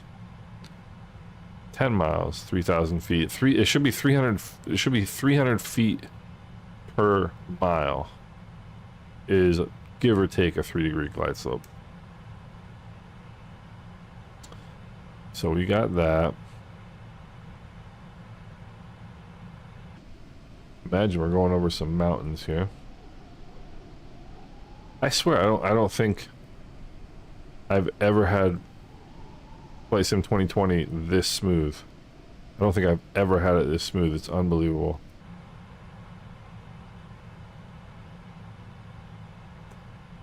Let's see here. What is our terrain?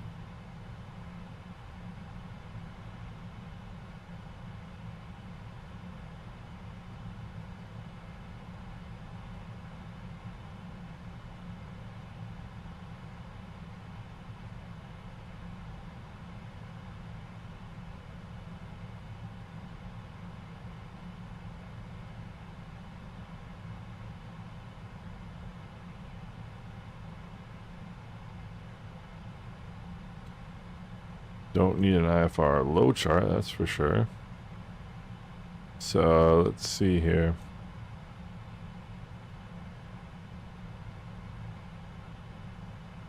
Yeah, I see 8,400, 8,500, 9,000 feet terrain.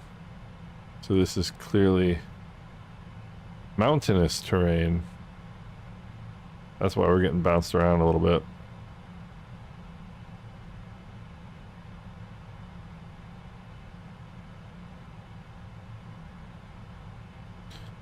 God, I would love to be a 777 pilot in real life. That'd be fun.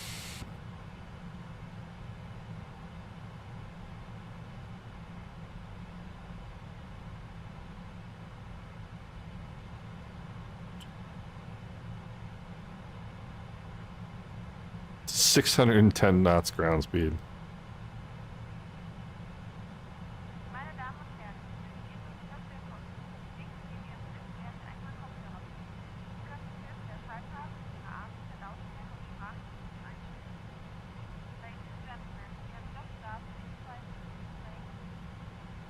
.610 knots.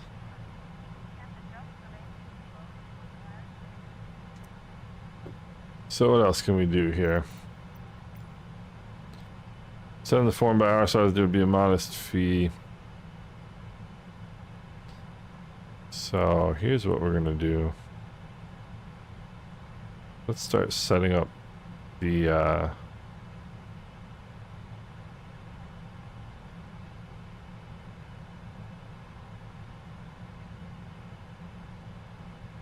RNAV Pray tell, what is an RNAV ILS?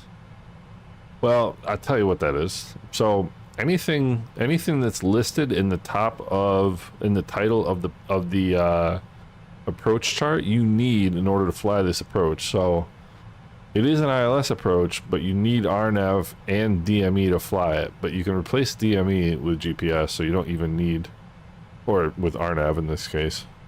So you don't even really need DME. But what we can do is start setting up our localizer. Localizer is what? 111.9. Oh, that's right. It's over here.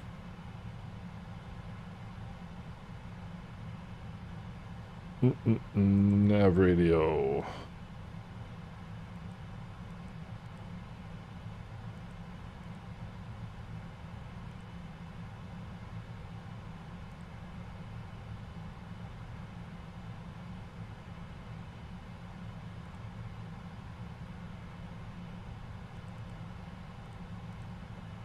Oopsie.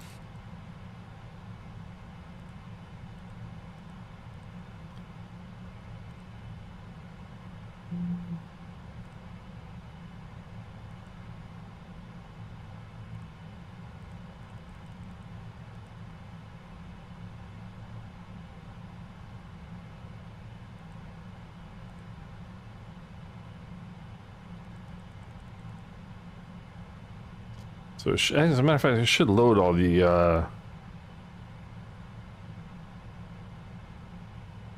so it should load the nav frequencies on its own.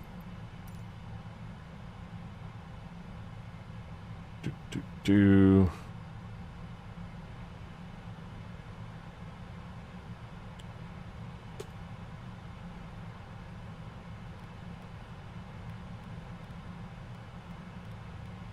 I'm trying to get as much. What I'm failing to remember is there's really not as much to. There's really not as much to do in setting this airplane up as there is for the 737. So, like, for example,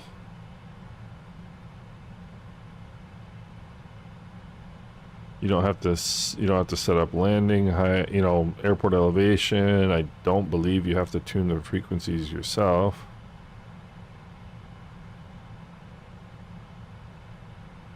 I'm going to check that actually in 1 second. What is it? 210.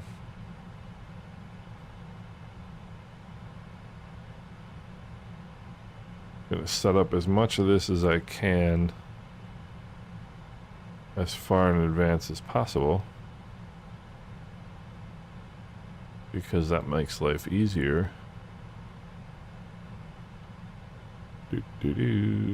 There's 211.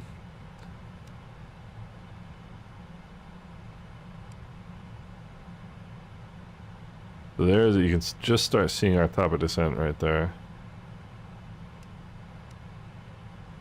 Alright, let's see here. So, final approach course 348, glide slope intercept is 10 miles, 3,000 feet. Airport elevation 10 feet, missed approach. Straight ahead left-hand turn. PDL VOR. And hold as direct. That's going to be a direct entry into a no, that is a standard holding pattern. Sorry. Direct entry into a standard holding pattern if we go missed. There's a lot of junk on this approach that is really not going to come into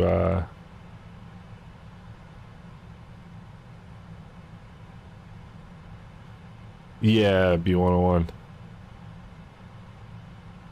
Yeah. But it's got all this, a lot of this is just, a lot of the clutter on this chart is just because of meters and feet. Middle marker, inner marker. This is your localizer. This is your distances and altitudes, just in case the glide slope goes out.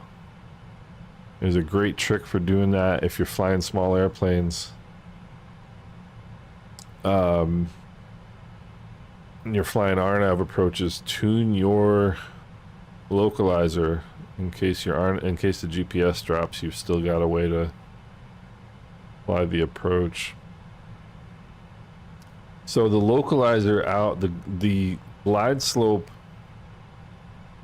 out missed approach point is right here where the M is, D1.2. Got high intensity approach light system, PAPI on the left hand side. All very standard. MP2 is the initial approach fix. Simultaneous approach is authorized with runway 34 left or 34 right. If unable to comply with speed restrictions, inform ATC immediately. Okay, sounds fair. One thing I want to check right here. Where's my airplane? Alright, so this is the WTM VOR. Where are you?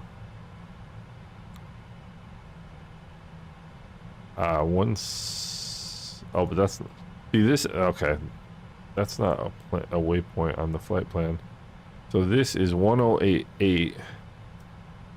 And this is 1088. So that's the Whiskey Tango Mike VOR that is tuned. ILS Park. Cool. So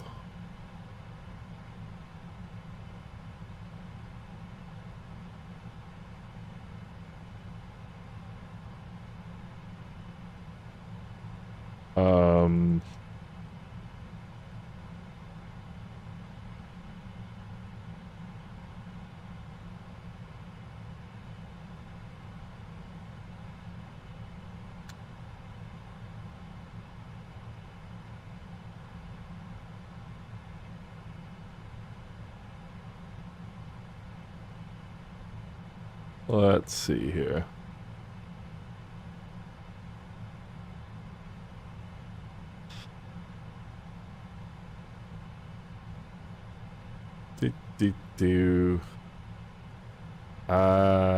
Okay. Gotcha. I'm just checking out the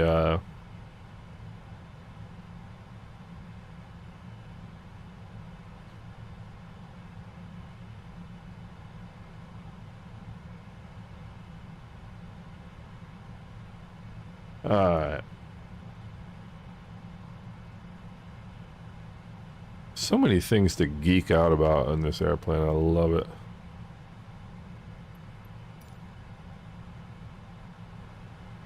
Alright, where are we? We're getting close to the 1 hour mark. We are inside the 1 hour mark. Let's check our progress here. Prog page 18.6. So we'll start thinking about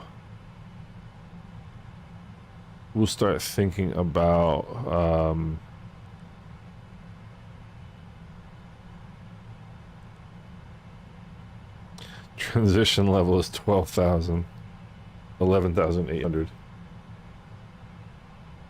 which is weird.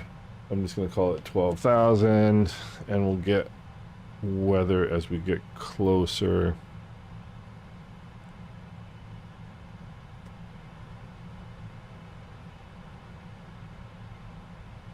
Oh, look at that rain down in that valley right there.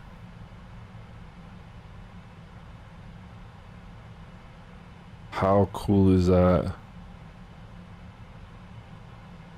How cool is that? Alright, so let's see what else we can do here. What else can we do?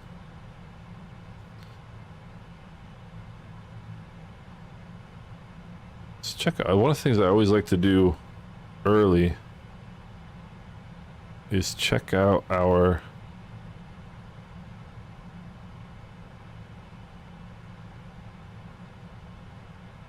let's see, we're landing 3-5 right. I always like checking out our taxi. That is a big runway, 13,000 feet. So you gotta figure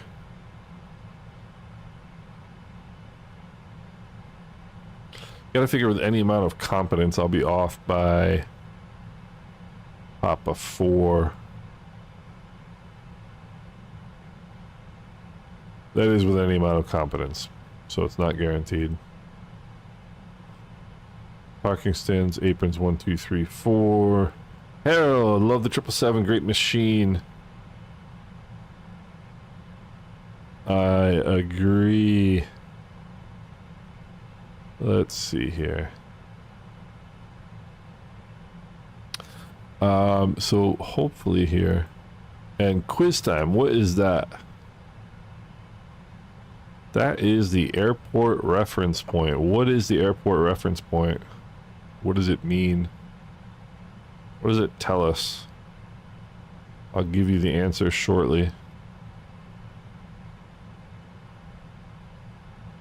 And what are these? That's the ILS critical area. But anyway, I should be off Pop 4. And then we'll just hang a left straight into the cargo ramp.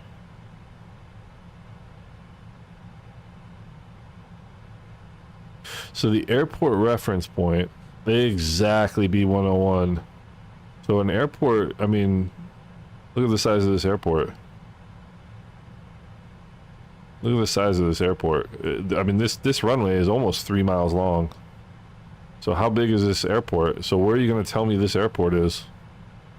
Who knows? Well, the answer is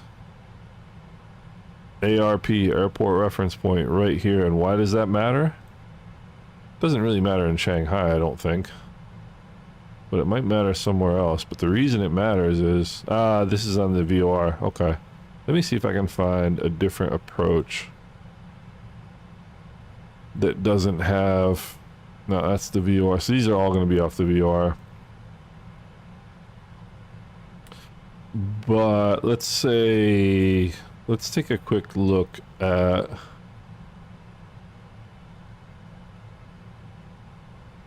Let's take a quick look at Princess Juliana. And I'll show you where the airport reference point comes in. So charts, approach, RNAV 10. So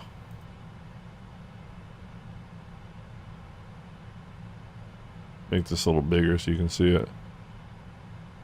So this right here is the minimum safe altitude or minimum sector altitude, 4,100 feet. And what that means is within a 25 nautical mile range of some point, you can come down to 4,100 feet and you're not going to hit anything. Well, actually, to be more specific, you actually have 1,000 feet of clearance, of guaranteed obstacle clearance within a 25 nautical mile range of that. But what is it? ARP, minimum safe altitude, is around the airport reference point. So,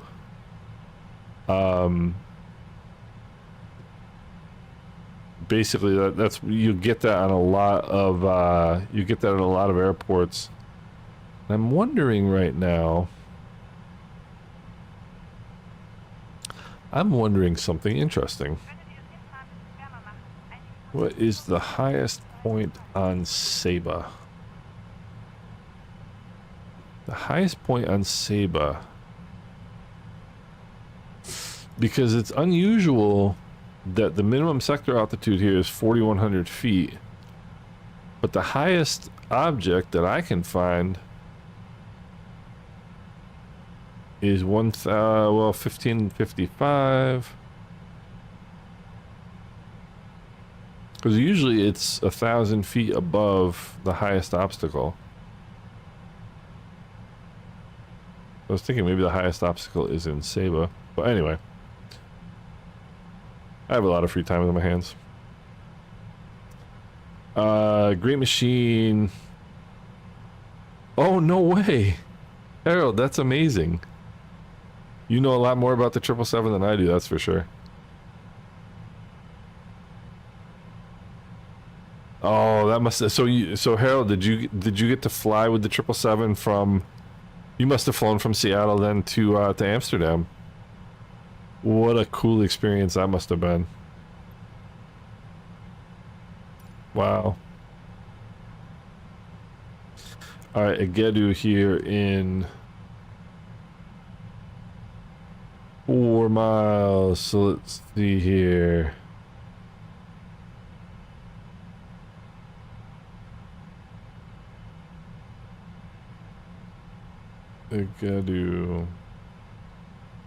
Agedu right here. So 36,000 pounds we should have left in an almost empty 777. How cool is that?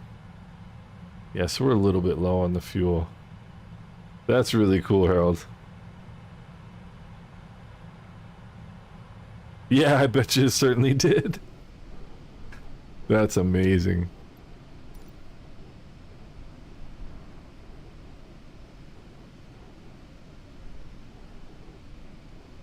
Alright, so 48 minutes to arrival. At least according to my...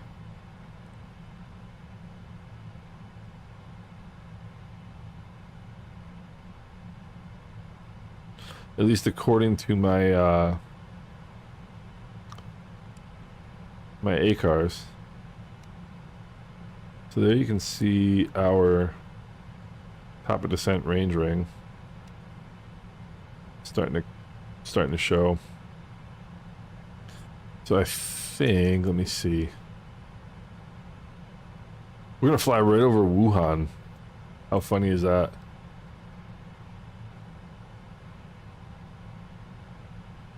PH. I'm gonna look that tail number up, Harold.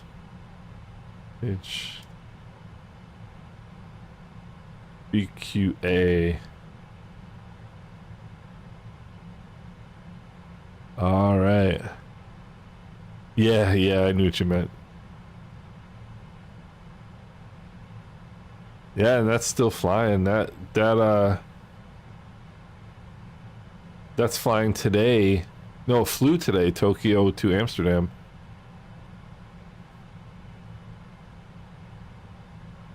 Wow. How cool. That's really neat, Harold.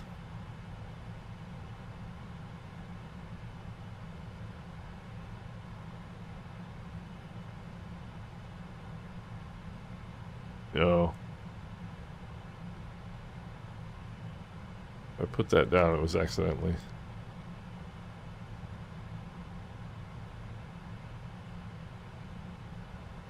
Okay, cool.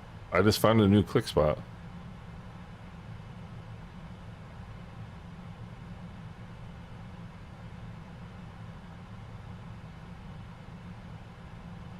Yeah, we still got a bit to go. We still got an hour. This from the... That's really cool. We've got, let's see, 6:14 is when it's saying we're gonna be down. 6:14 Zulu. We're 4:53 right now. So we got about an hour and 15 minutes. So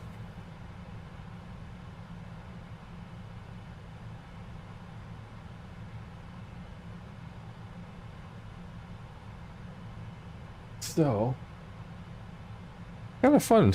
Always much. Yeah, I bet. That's so cool.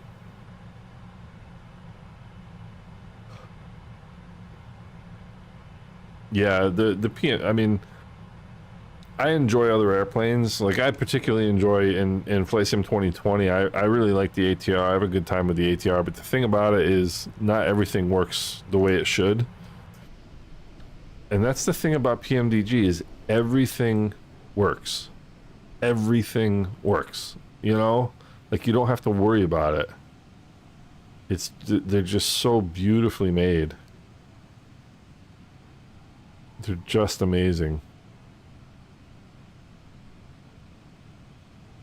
Just amazing.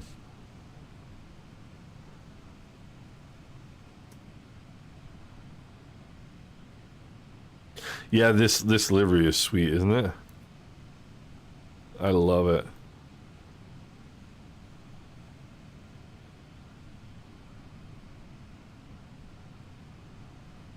I mean, it's funny. I was never really into jets. I always because I'm a private pilot. I fly Cherokees and Cessnas in real life, and so I would always that's what I would fly in sims. But they're just not. It's prior to Flight Sim 2020, there really wasn't anything that was a legit VFR sim. You know. Yeah, Harold, you're not the first person who said that.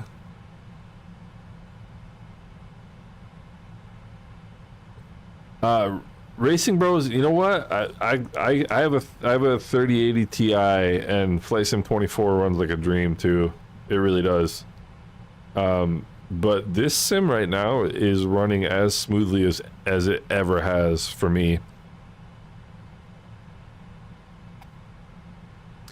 But anyway, I was never into flying anything remotely this big. I never flew jets until 2020 came around, and a buddy of mine who flies everything under the sun talked me into trying out the C-25, And I started flying that, and I was like, wow, this is kind of fun. And then I got, and then when the PMDG 737 came out, I got that. I'm a Boeing guy. I'm not into Airbus.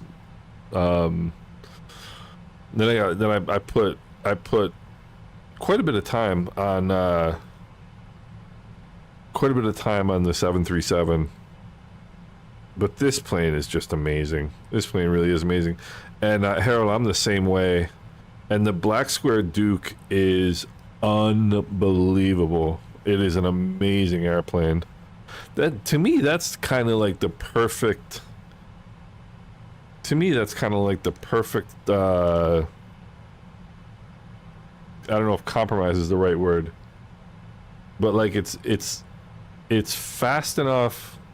It can fly high enough. One of the things I like about this the ATR is that you can fly. You're flying like decent distances, right? Like you can fly decent distances and cover some ground, but you're doing it at 17, 18, 19,000 feet, so you can still kind of enjoy the scenery. Harold, I don't disagree at all. It's a great airplane. The Duke. It's a great airplane.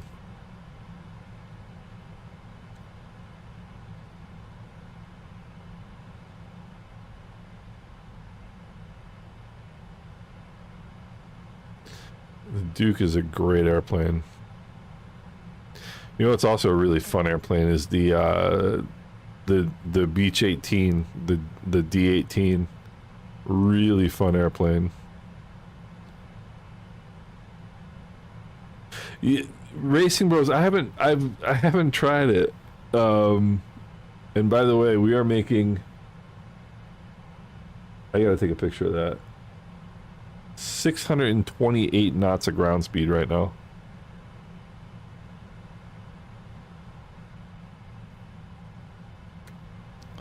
.628 knots of ground speed. I haven't tried career mode.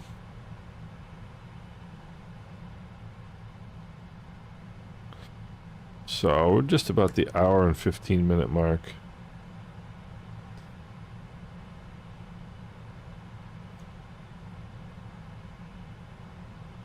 And we have got, let's see, we got 427 nautical miles to go. Straight line though.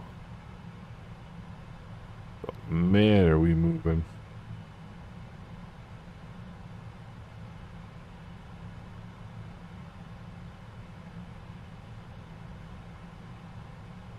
We are moving. So I did a regular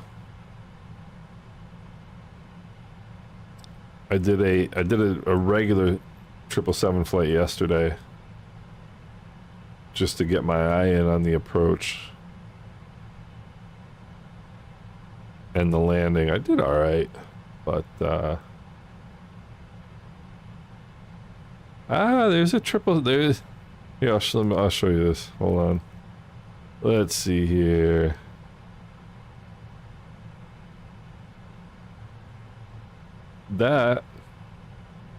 This is VATSIM traffic. Anything in white is VATSIM. Look at this. So that's a 77W. That's a 77W. So those are both PMDGs, I guarantee you. Harold, yes, I am using the Toby. Love the Toby. And it's finally working in 2020 or 2024 now. You don't have to do a workaround anymore. But yeah, so where is he going? Oh, he's going to Tokyo, I believe is his destination. And it is. And this guy, what am I doing here? This guy is about to fly the same approach that I flew. Sydney, Australia. Holy cow. That's a long flight right there. Look at that. Yeah, stuff like that is cool, B101, because you can start off with small planes and learn, build your way up. That is wild. How far? How long has he been? Let's see. Doesn't say how long he's been on for. But that's pretty wild. I can find out, actually. You know, watch him come in here. Let's see. We've got... Let's take a look here at Shanghai on VATSPY. So this guy who's coming in now...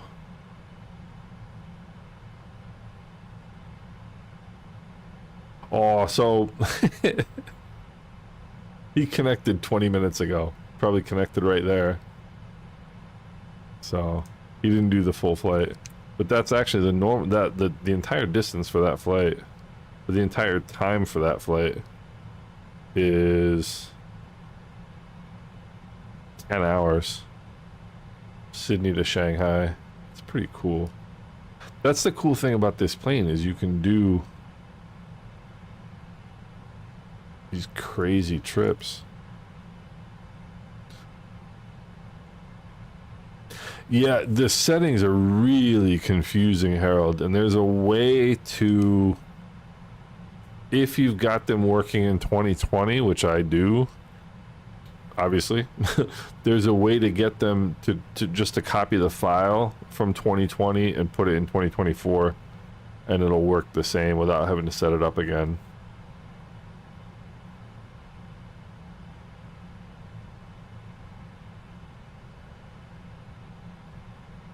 Which would be ideal.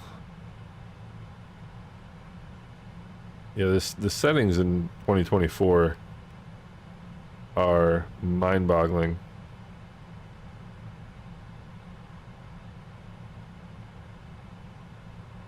I'll try. I saw how to do it. I'll try and get it.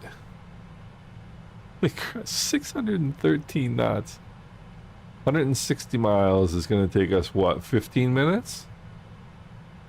So basically in a half hour we're at top of descent. Yeah, for me too, Harold. It's working just absolutely perfectly in 2020.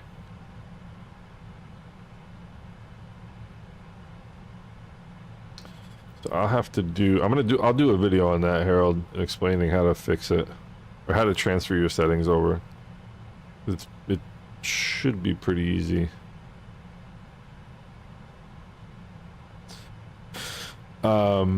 Yeah, me too. I would love it. I want it exactly the same in 2024 as it is in 2020. Like exactly the same. All I want. All right, so we've got less than half an hour to top of descent. So I'm going to go feed my dog because otherwise he will become greatly distressed. And then, oh, you can press the button. There you go. And once I have finished feeding the dog, I will be back, and we will go do the approach here into Shanghai. So I will leave you guys. I guess I'll leave it like this. So I'll be back in about 10 minutes, and we'll do the approach. Draco X in 24. Oh, is that the, I gotta look that up real quick.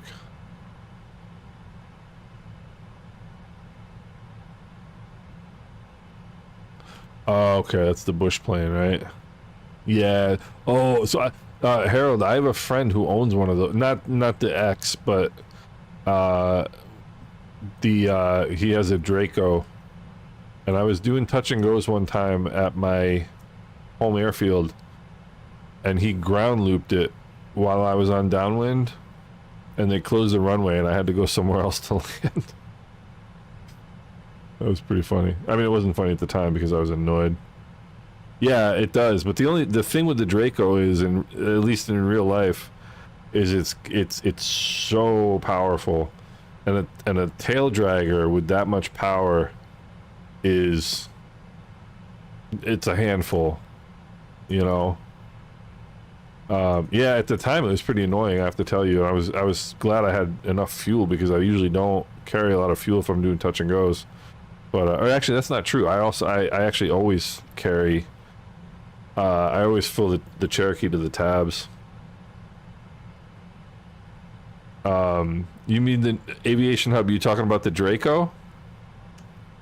That's one of the aircraft in Flight Sim 24. It's one of the stock planes. I don't know which level of version you have to buy to get it. But oh, aviation hubs. So I got it from PMDG for preview, so I'm just previewing it for you guys. So it's not available yet, but you'll get it. They're talking Friday right now. Yeah, Harold. Yeah, I totally believe that. But Aviation Hub, it's coming out Friday, if nothing changes. And trust me when I tell you, you're gonna be happy. I mean, it's just, it's unbelievable, just unbelievable. Gorgeous airplane. I don't know how much yet. I don't know how much yet. Yeah, B101, you're absolutely correct about that. Yep. I never fly without tabs on the Cherokee, and tabs on my Cherokee are 18 gallons a side, so I basically never take off with less than 36 gallons. You know, you never know. And that day it paid off. Yeah, Aviation Hub, this plane is unbelievable. It's such a pleasure to fly. It really is. But give me about 10 minutes, gentlemen. I gotta go feed my dog, because if I don't, he's gonna become greatly distressed. And I'll be right back. So I'm just gonna put a little message in the chat here so people know if anybody stops by. I'll be right back. Give me about 10 minutes.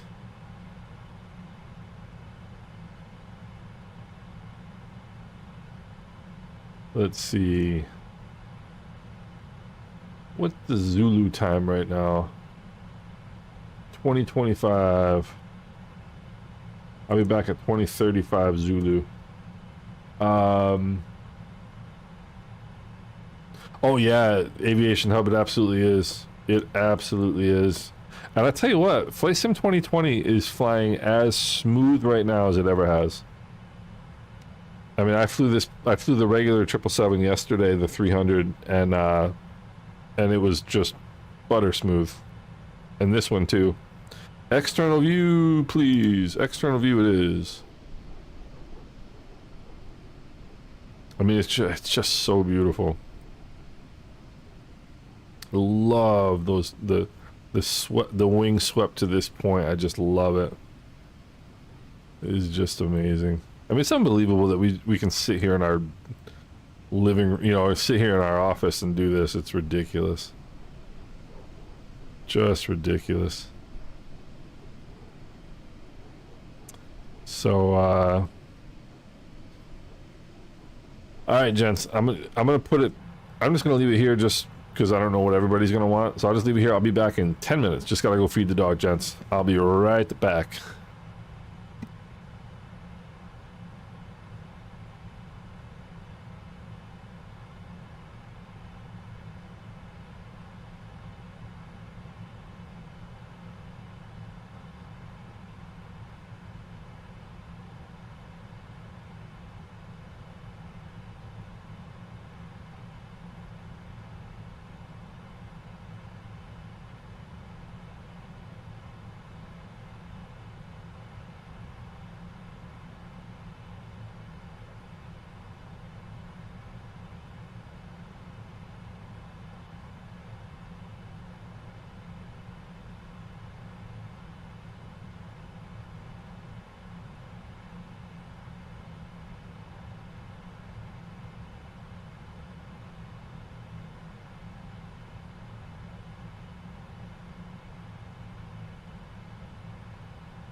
Hey, aviation dude, what's going on?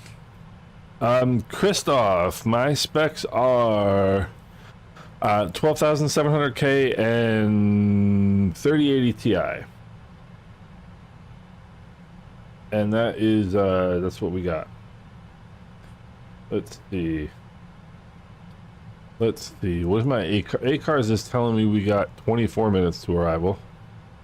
That is clearly not true, but we're getting there. I mean, let's see here. What we got?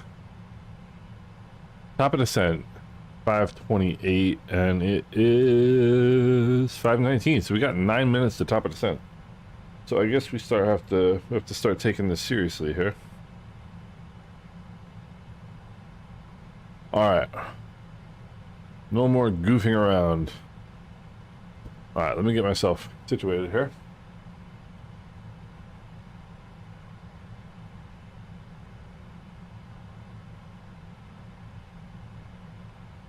I wonder if there's a 777 cargo operator who flies into, gotta be a 777 cargo operator who flies into the Caribbean somewhere. There's gotta be. Alright, so let's have a look here. Let's have a look at our approach chart. No, I would not. I'm quite happy with what I have. So that's our flight right there. This is my first one. Actually, I flew into China one time before. But,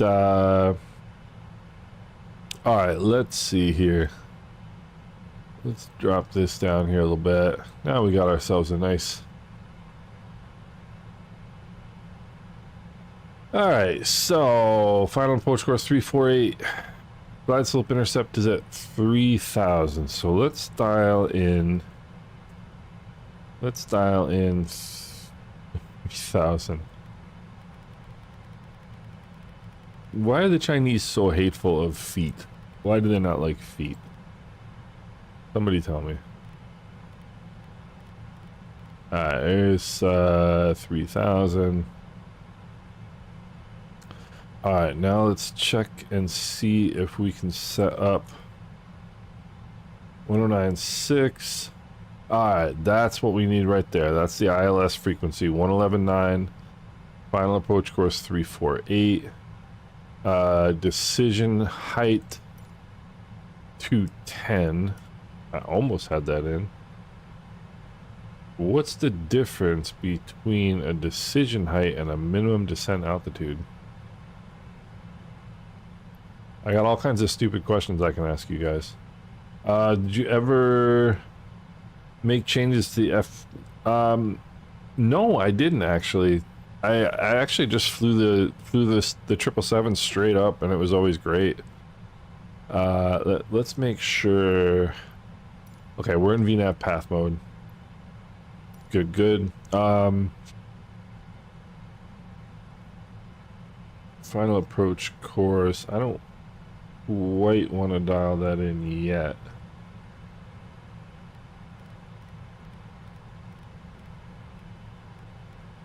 This is going to be a real quick approach, by the way, or arrival anyway. Coming in at 600 knots. Alright. Boy, pick your approach frequency, ladies and gentlemen. So, airport elevation's 10 feet. Minimum safe altitude is, there's the PUD VOR. So on this side it's 3,700 feet.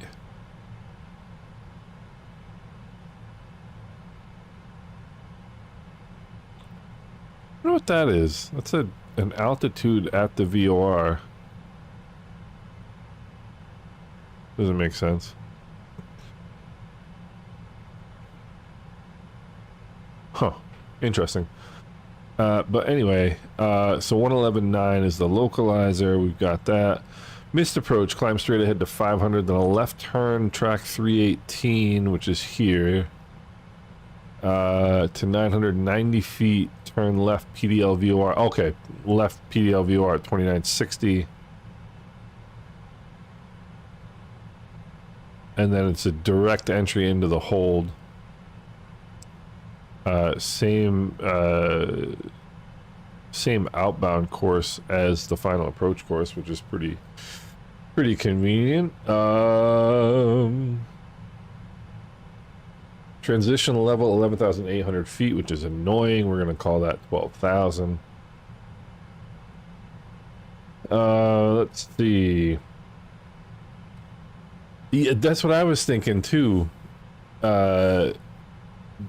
I was thinking maybe the VOR. There was literally like the VOR altitude of where it is. I would think if they want you at the VOR at 2960, they would put that altitude over here somewhere. But apparently I'm wrong.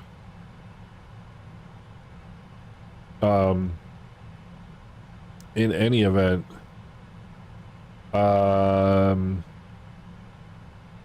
simultaneous approaches 3-4 left, 3-4 right. We know about that. About 70 miles now from top of descent. Got this wacky arrival, and then it's just your standard T ILS approach. These are the localizer distances and altitudes in case the ground speed is out, and that's, yeah, how about we I'm sitting here flapping my gums about this. Let's go to here. Let's see, prog page. We're gonna have 18.4 when we arrive. We're at 26.5 right now, so 6 point, what is it? 8 even, so let's call it 8 even. 527.2, and that's gonna give us, I mean, it's pretty fast. I think I'd prefer flaps 30.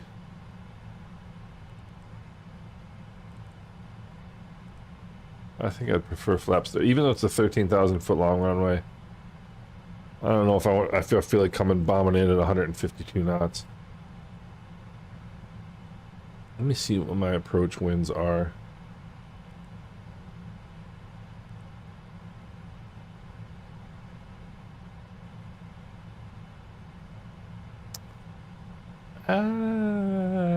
I think I prefer flaps 30. The 143 is our VREF.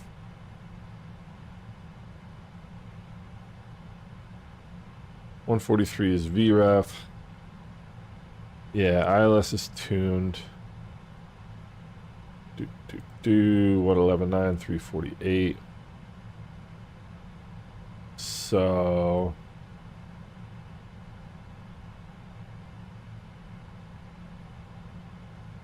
that's good. All right. Oh, top of descent's early because we're going 617 knots, which makes perfect sense.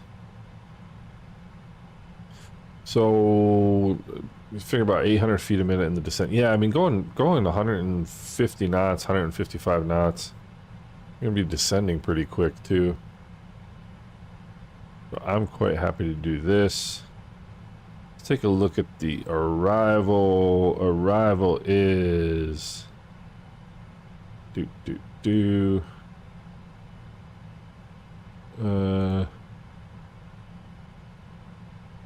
a look at the arrival. So Sasan heading a 115 down here. And once this gets interesting down around here, then we come around the horn. Let's see.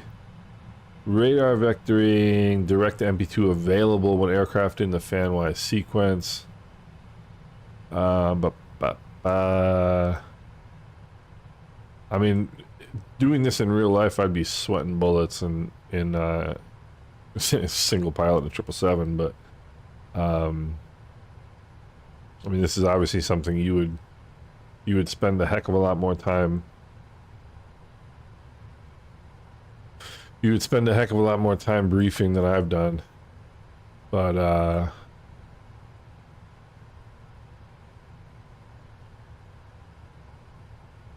pretty cool stuff. So, we are descending, ladies and gentlemen. 130 knot wind right on the tail.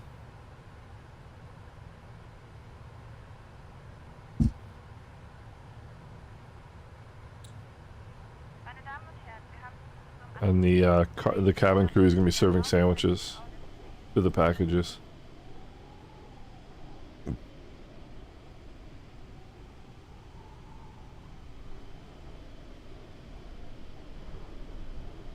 Gosh, is that a beautiful airplane.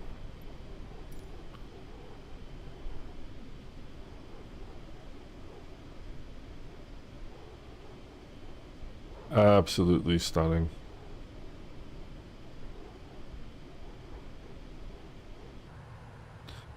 So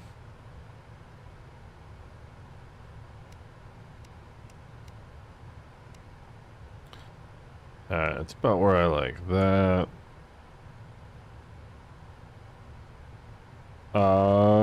Hey Brian, what's going on?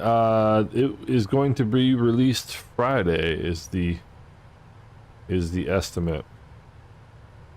I mean, Friday is the goal. Recall. Notes checked.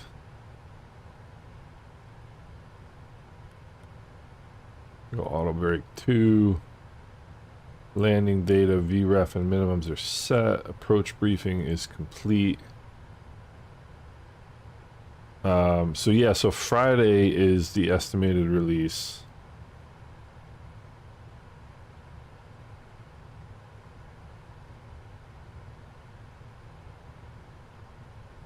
And then we got altimeters. Oh, I am not paying a whole lot of attention right now. But this is actually a good example. So this is why God created checklists. Is to remind people like me what the heck we're doing. 1024 is the altimeter. That was at 2030 ZUUU. What time do we have right now? Oh, that's right. I set the time back. Okay, so it doesn't matter.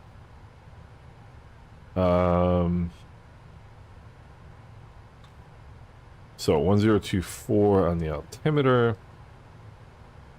And Brian, this is a freaking cool plane. It's so much fun. It is just a joy to fly.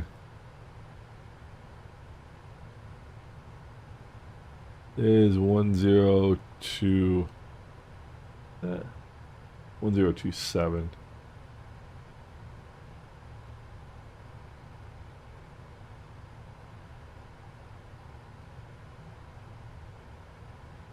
Alright, stop annoying me.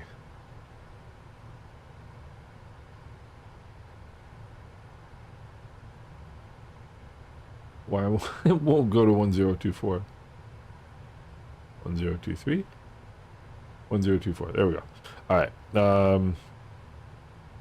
Oh, I asked earlier and I didn't answer my own question. So what's the difference between a decision height and a minimum descent altitude? The difference is a decision height is an altitude on a precision approach where you make a decision. That's why it's called a decision height. You decide, am I landing or am I going around? Whereas a minimum descent altitude is an altitude you can get down to and level off and fly along at, waiting to see whether you're going to be able to get visual contact with the runway and make the approach. So that's the difference.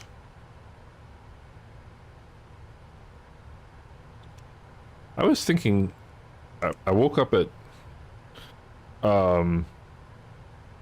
nice B101. I don't meters per second. I don't know why you would. Nobody does meters per second in wind. Nobody. And I'm also going a little bit fast. Was it? Oh yeah. Well, I woke up at. Yeah, right. I woke up at like 5:30 this morning. I couldn't fall back asleep. And so I was trying to remember, this is what I do. Actually, this is a really good way to try to fall asleep if you can't. Is I was trying to figure out 777.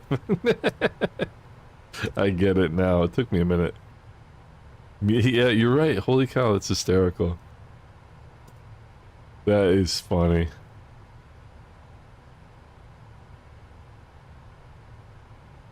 That is funny. That is unbelievable.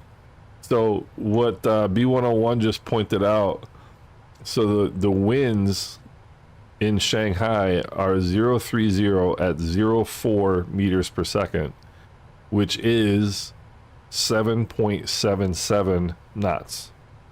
I mean, that is hilarious. That is really funny.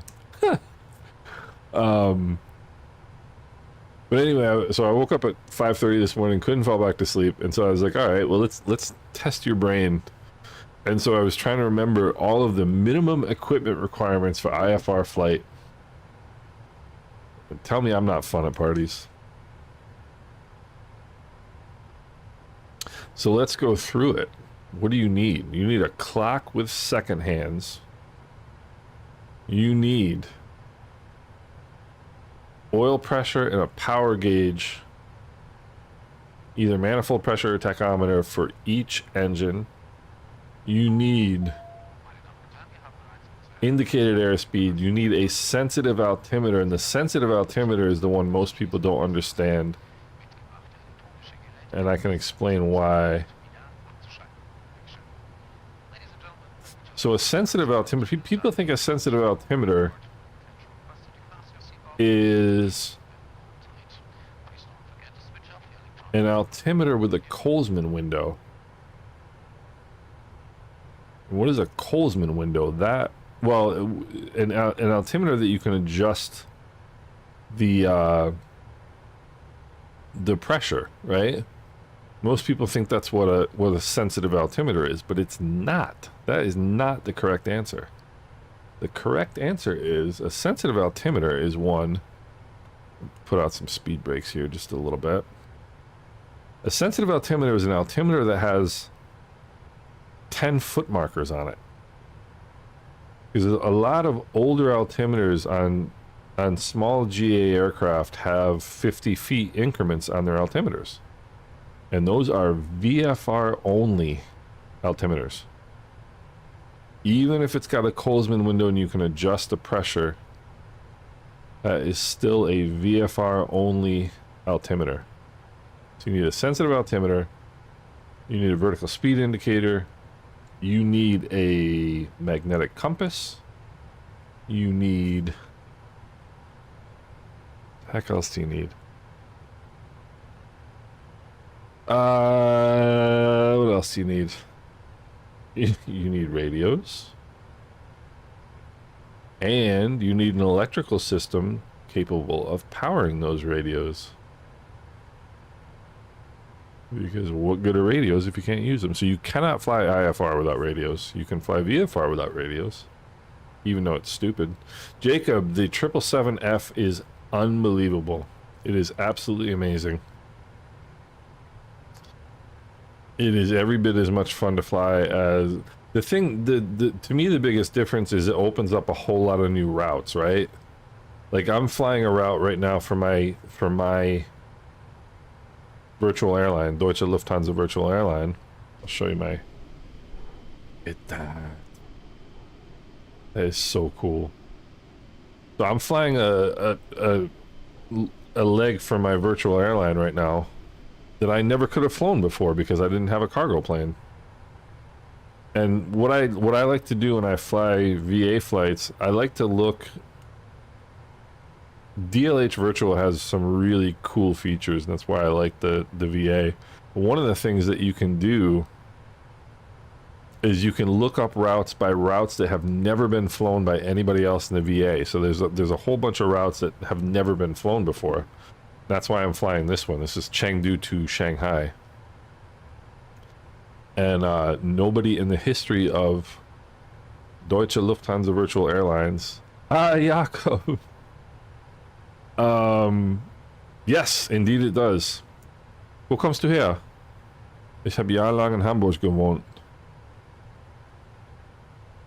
Und wir haben es vor, nächstes Jahr wieder nach Hamburg zu fliegen. Bin noch seit 2019 bin ich nicht mehr da. Und wir fliegen nächstes Jahr für meinen 50. Geburtstag. Nach Nähe Nürnberg, okay. Bin noch nie da unten gewesen. Würde aber gerne. But yeah, it definitely works. Which is cool stuff. But yeah, so I'm gonna plug them right here. hvirtual.com. If you guys want to fly a really cool SLH, what's going on? Yeah, I lived in Germany for a long time. I speak German. That's a really cool VA. And but you can look up routes that nobody has ever flown for the VA before, which is really fun. And that's kind of what I like to do.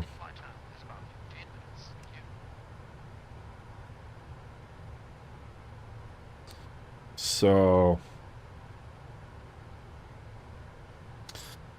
alright. I mean, I get to this point where I've briefed the approach. Everything's set up. And then I'm like, okay, what do I do now?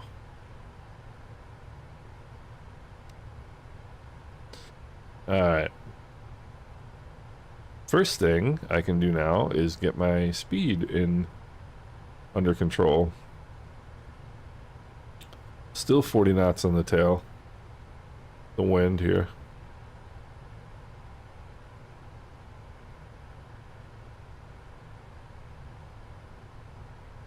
Absolut. Ja, ja, das mache ich gerade. Ich bin gerade auf VATSIM. What is my, 1 second.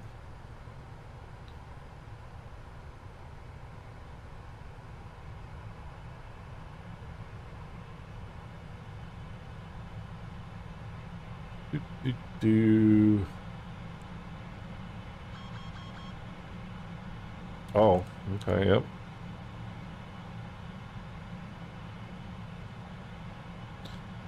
It got upset because I was... so the plane was getting fast.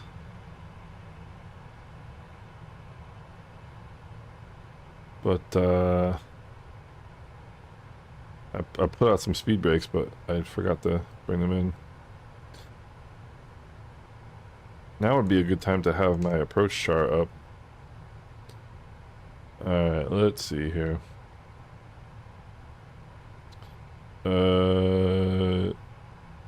Approach. I don't have any pinned. Okay, genius. Approach is... oh, it always does this. Approach is... what approach chart do I want? I want... 2117.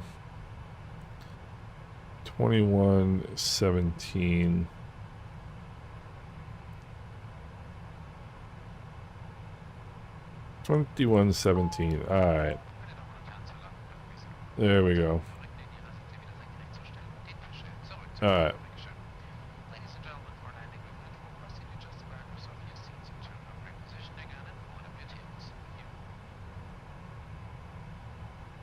Okay. Absolut, Aerologic gibt es auch. Aerologic gibt es auch bei uns. Ja, die VA ist richtig gut. Das wirst du gefallen. Richtig gut. Alright, so now here we go. We're gonna go around the horn. I'm gonna bring the chart up here just because I'm gonna need it. This is a pretty involved This is a pretty involved star. So. Es kommt Ende dieser Woche raus. Am 6. glaube ich. Am Freitag.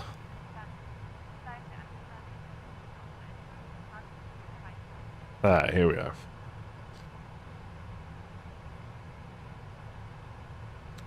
Alright, 12,800 or above.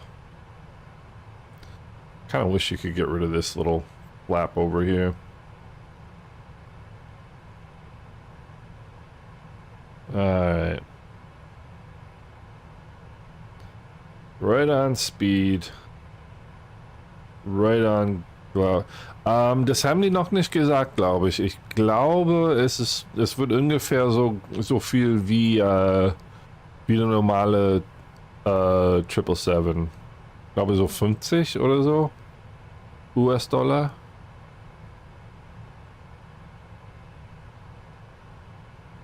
Oder war das 70? Ich weiß ich nicht mehr. Aber so ungefähr wie der andere 777.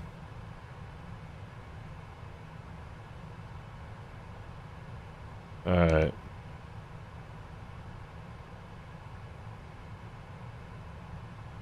This is gonna be my first time to test out my new what's the name of this airport, by the way? I'm gonna test out my brain. Pudong.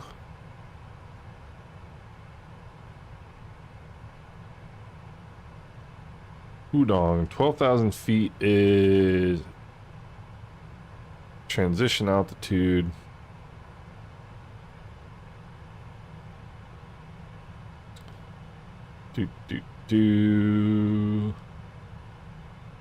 Alright. Pudong traffic. Lufthansa cargo 8412 is 25 miles to the west inbound, runway 35 right. Pudong. So $79. Kann sein.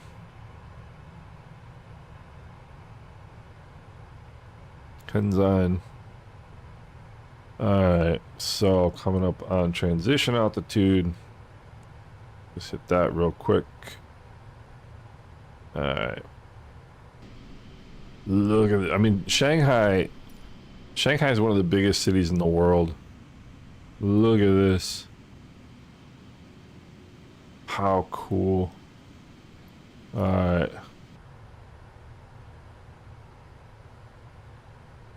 Okay, we got 20 miles from here to there, so that kind of makes me feel a little bit better. We come down here, we go around the horn. We got 20 miles.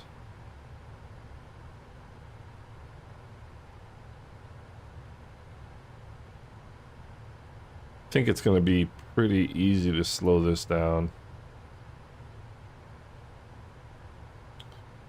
Right, speed brakes are set.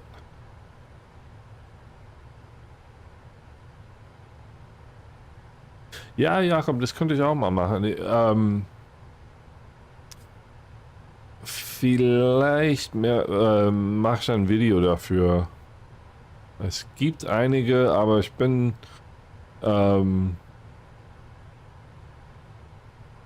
ja, bin der Meinung, dass die Videos, die es dafür schon gibt, nicht besonders gut sind. Aber es gibt auch, wie heißt der, A330 Driver. Der macht ja auch, der ist auch echter Airbus Pilot. Und der macht ja auch gute Videos. 10,000 feet. Let's see here. We'll go landing lights on. Let's see here. Our destination is actually going to be right over here. Yeah.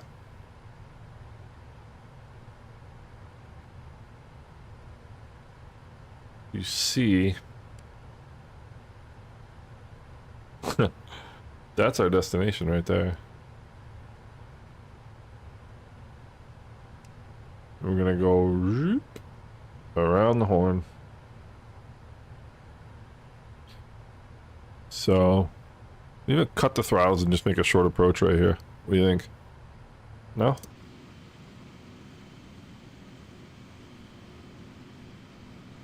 So cool. Shanghai. Telling you, Flight Sim 2020 is running beautifully right now. It really is.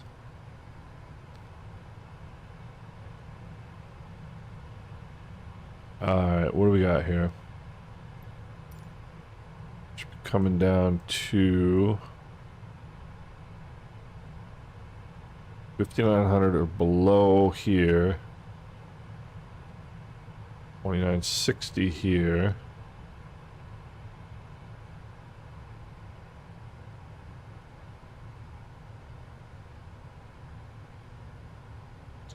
Ja, aber Navigraph ist wert, meiner Meinung. In Flight Sim 24 ist ein bisschen einfacher, weil die haben ja eigene, also die was heißt das noch? Die Lido-Charts von Lufthansa. Aber die sind für mich ein bisschen schwierig zu verstehen. Ich peile die gar nicht.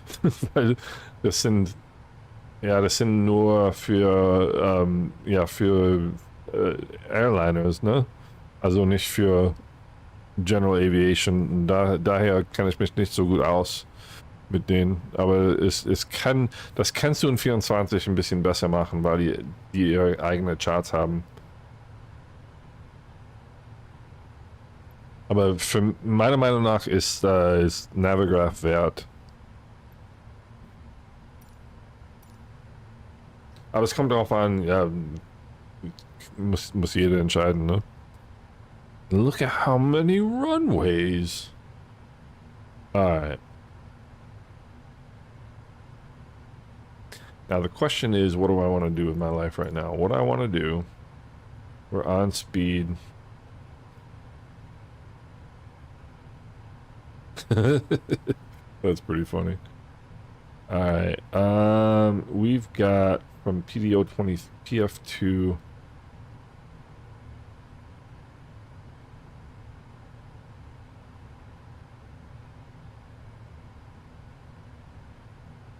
Oh, I mean, this is literally PDO 23, 16 miles. So it's literally a 25-mile final. All right, that makes me feel a little bit better.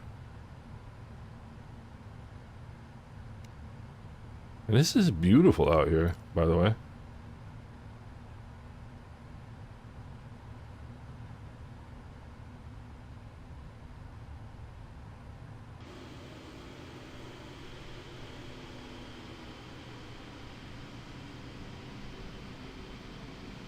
How cool. Alright. Start the around the horn here pretty soon. Speed's coming back. Alright.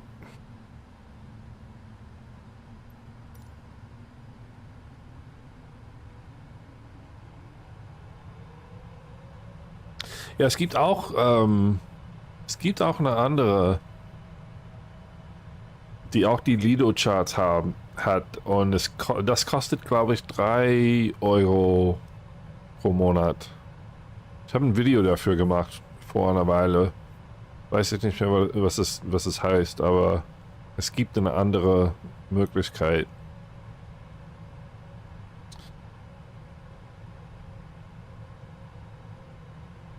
There's 6,000. Okay, so we're already at our altitude here. So this is funny. We're coming outside and back around. So this is going to be the world's longest approach. This is going to be a really kind of protracted approach, but I'm quite glad about that.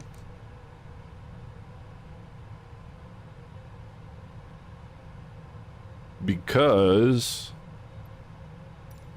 it's going to make my life pretty easy.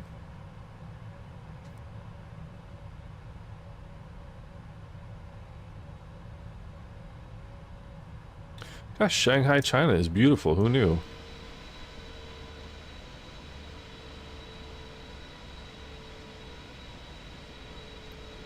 Alright. One of the things that I always told myself in instrument training was if you're ever on an instrument approach and you're sitting there daydreaming, that is your cue to get your brain back in gear and start thinking again. Right now I'm rambling and I'm just looking around, so I need to start thinking again and get my head back in the old game. I mean, I do have plenty of time because there's a lot of distance we still have to cover before we even start the actual approach.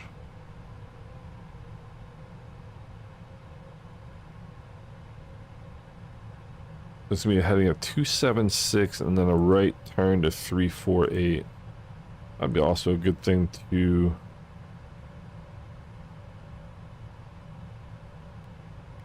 dial in right now. Yeah, that's the thing.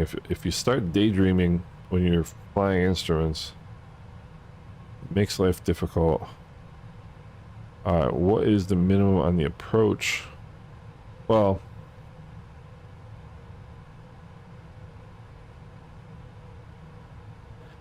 $16.10 is our localizer minimum, so I'm going to put the localizer minimum in. And the reason why I'm doing that is because I don't want this thing to come along here at 2960 and decide that it's not going to start descending, even though it certainly should capture the glide slope. I'm going to put the localizer minimum in, which is 1610, and that way I know that it is lower than this right here.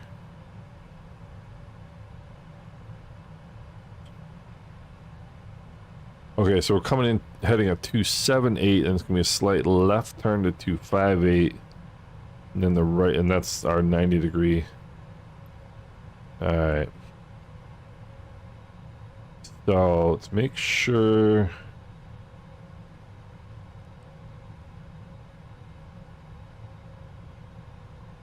1096.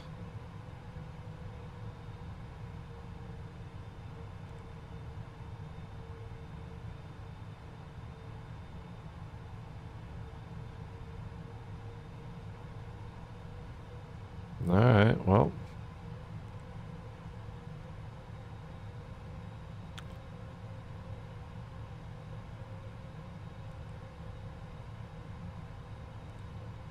Alright. I trust you, airplane. I would really rather see the ILS frequencies in there right now, but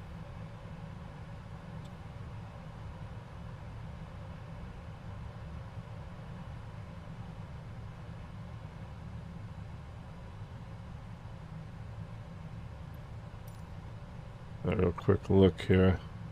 Don't have to worry about the seatbelt signs. Alright.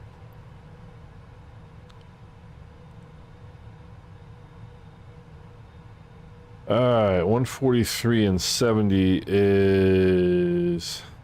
what is it, 90? 223 is my up speed.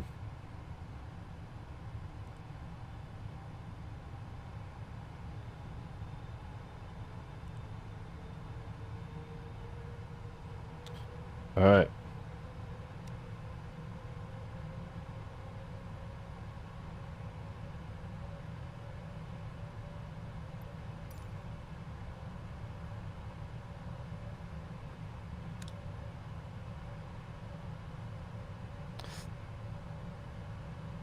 Ja.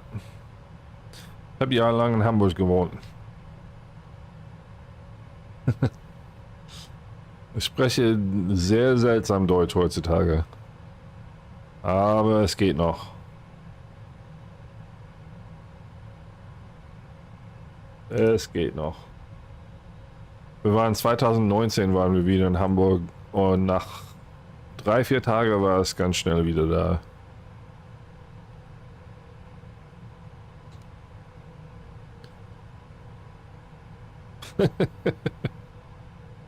Alright, so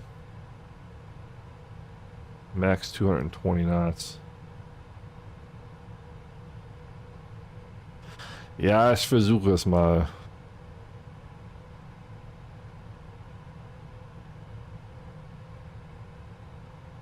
Alright.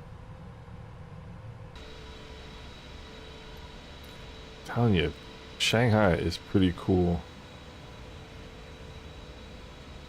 You're way out here.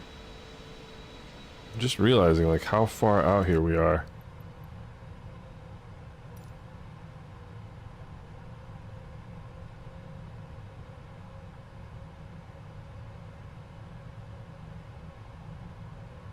Alright. Gonna be walking back to 220 here pretty soon.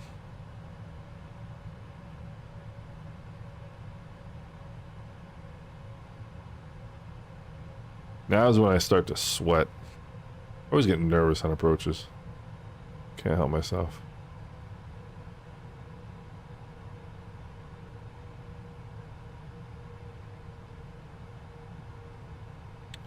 We got 5,900 feet right now.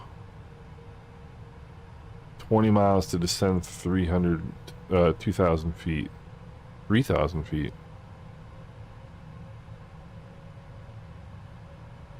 Freighter is awesome. It is so cool. Let's see.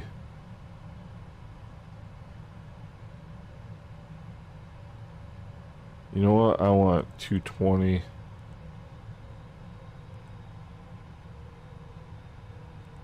$29.60. That's what I want.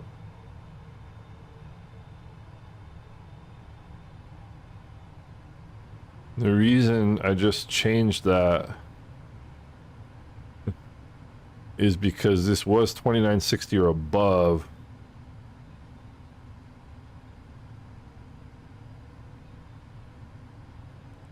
Now why did it change everything else? You know what? I think I just screwed up.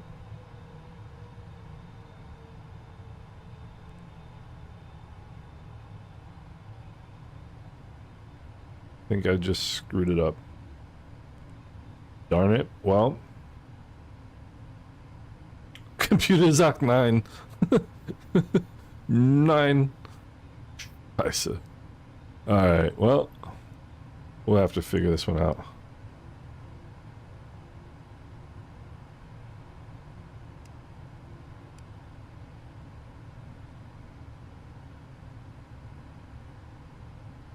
Is it going to allow me to arm approach mode? Or did I just totally screw myself up? Okay, it's good. It's good. Should be still alright. Just the glide slope is missing. But even if it doesn't capture, you know what? If I can't land on a 25-mile straight-in final, then the problem isn't the airplane, the problem's me. Alright. Computer Zoc 9. Genau.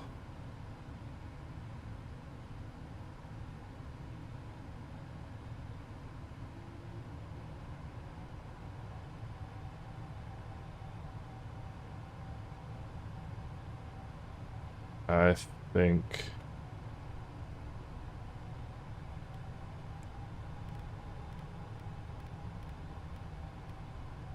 it's time to go flaps 1.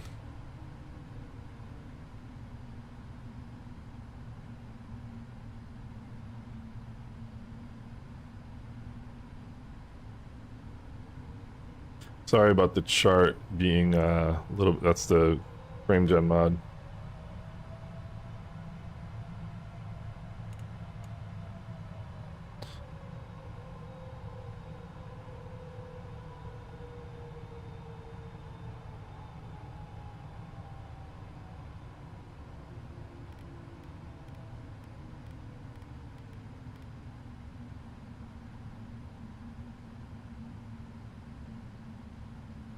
Alright.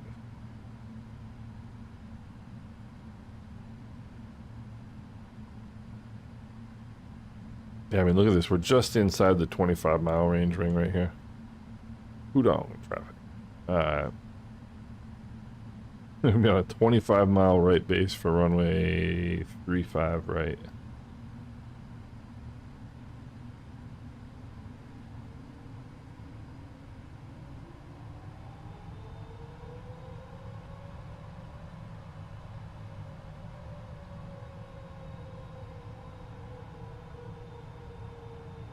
So I can be considered slow as can be right now. I'm still happy.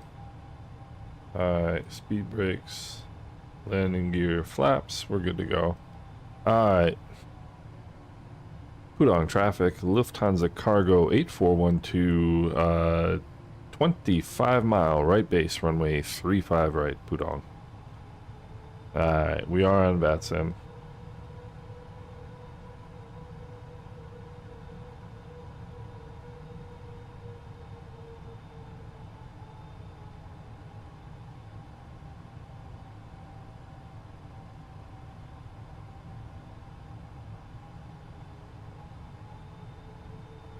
Alright, PF2 max 200 knots, so let's go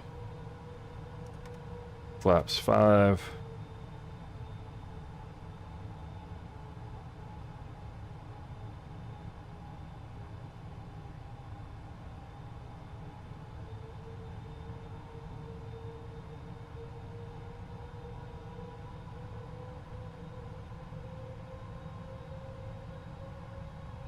And we can walk it down to 183. Yeah, this is actually going to be the easiest approach in history.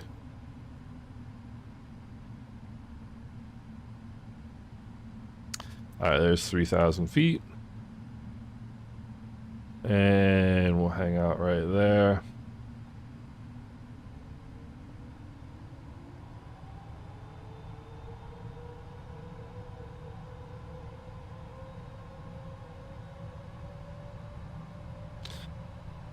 All right.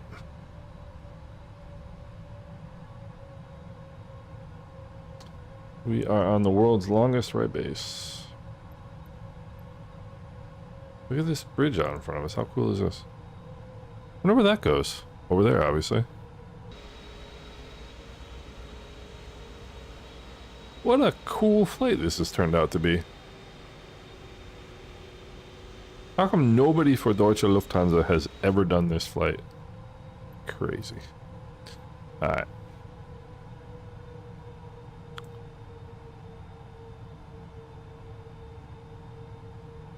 Lufthansa cargo, China Southern 8205, we'll keep the speed up. Where is he? Is he out in front of me? I don't... Oh, okay.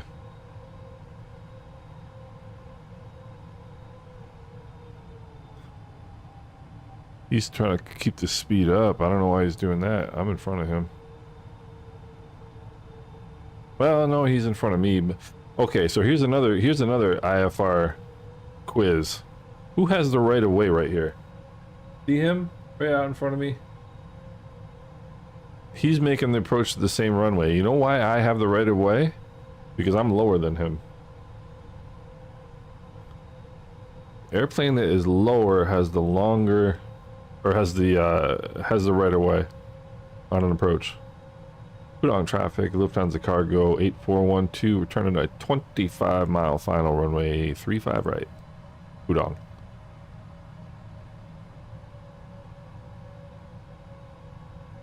And current speed is about 180 for Lufthansa cargo 8412.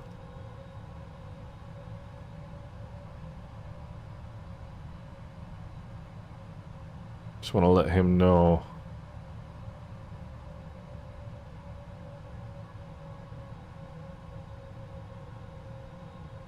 Mein Vater ist Pilot und deswegen, also ich ja, habe mein ganzes Leben rundherum ja, Airplanes.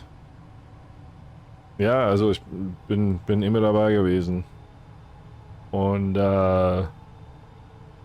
mein Lieblingsflieger? Das ist eine gute Frage. Ich würde sagen...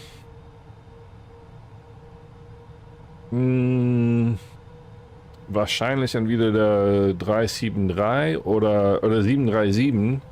Nee, weißt du was? 747. Die Königin der Luftfahrt. Ganz cooles, ganz geiles Ding. Bin noch nie mit einem 747 geflogen. Aber ich habe es vor, nächstes Jahr, wenn ich nach Deutschland fliege, mit einer 747 zu fliegen. Und das wäre natürlich mit Lufthansa. New York nach Frankfurt, glaube ich. Ja, also 747 und das dauert nicht mehr lange, bis es nicht mehr gibt für Passagierflüge, ne? Insofern wird es langsam Zeit hier. PO23 400. 7.5 mile final, 35 right, we'll keep 180 till 5 mile final. Pudong. And Pudong traffic, you're about 7 ahead of me, 7-8 miles ahead of me. You're good. Thanks for that.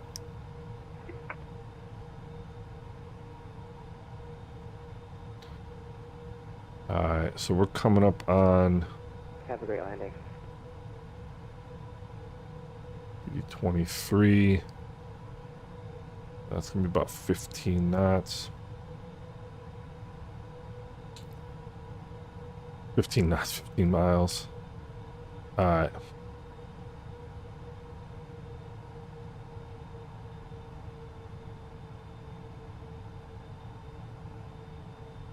That's 13. So we're about 14. About 14 out.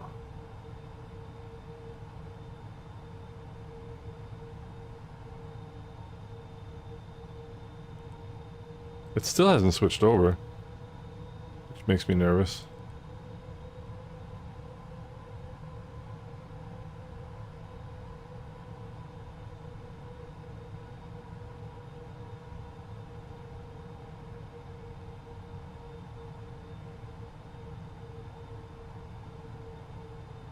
Localizer is captured. I mean, you can see visually that we're still good.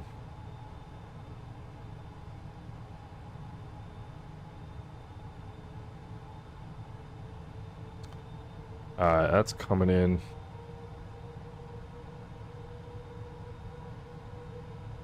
I'm gonna go gear down, flaps 15. Flaps 20. And once that starts,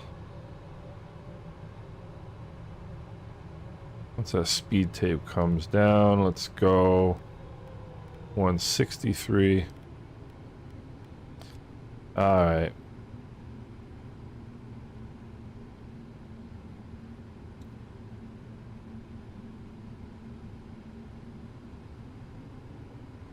Missed approach altitude is only 500 feet. Alright, we gotta be close here for... We're just paralleling below the glide, right below the glide slope. 2,500. I'll go flaps 30. Flaps 25, I don't know. I'm thinking 737. 153. Alright, we can get rid of this.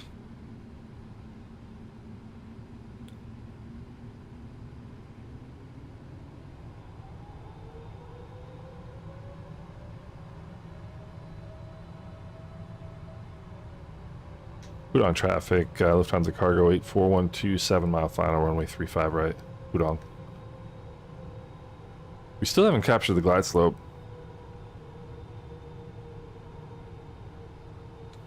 Which is, I mean, it's gotta be captured. But it's not.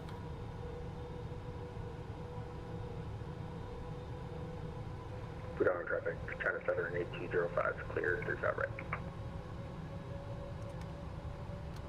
And we'll go. Alright, there's the glass. So it leveled off at... It leveled off the... See, that's exactly why I set that. Is it leveled off at the localizer altitude and then captured. We were paralleling it the whole way in. That is hysterical. Alright. Gear down, flaps 30. Localizer glide slope are captured. It's all set for an auto land.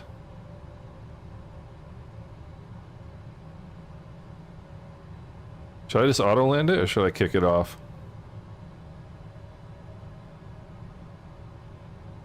I mean, there's no doubt it's going to be better than I am. Let's let it auto land. Takes the pressure off. 1,000. Alright, stabilized. 1,000.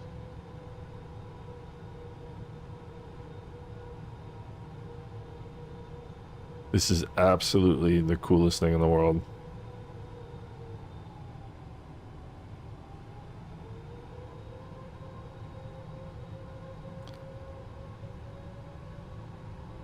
This is absolutely the coolest thing in the world.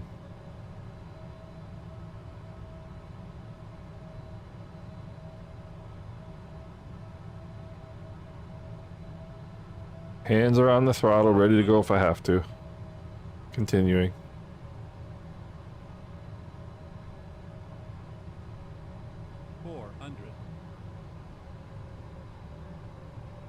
And a long runway gives you the visual illusion that you're lower than you are.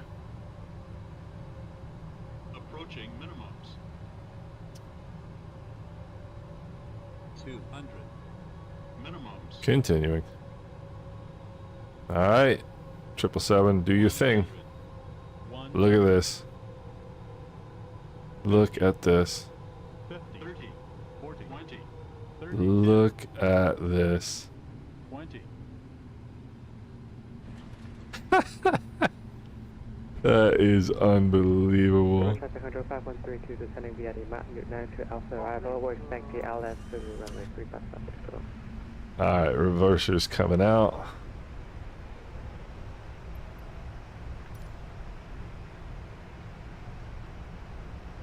And toe brakes coming in.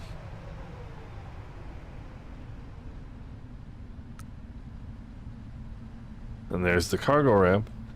So I do not get to take credit for that landing. That was absolutely awesome. I mean, I cannot get over the fact that we can sit here in our pajamas and do this. Oops. Sorry. Sorry, airplane.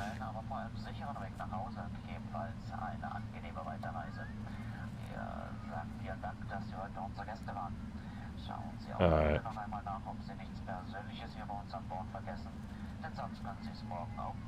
Alright, so here we are. And I'm like lazily getting off the runway. There might be traffic. No reason to clap for my landing. I didn't do it. Alright.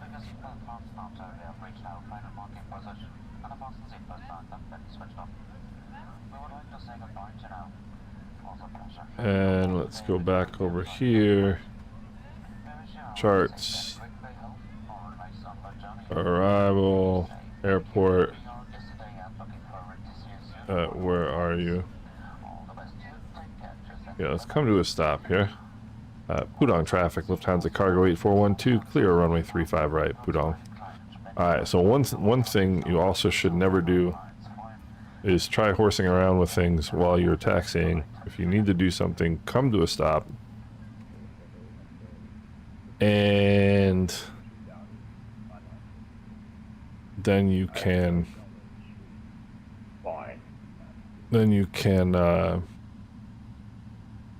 do what you need to do and then get moving again. Alright, so we're pop 4. That's exactly where I wanted to get off. And so we'll just, let's see. Let's come up top. Let's turn the landing lights off. That was pretty cool stuff. That's taxi light is on. Don't have to worry about anything else. All right.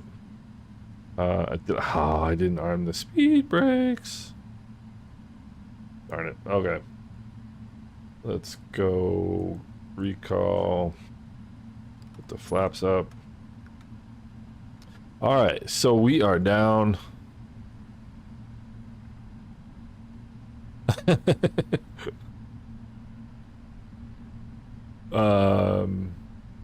And yeah, the 777 is amazing.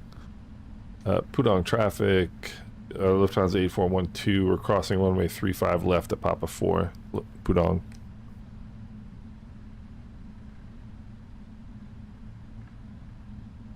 Alright, where are we gonna go park here? I think down that way. I don't know why.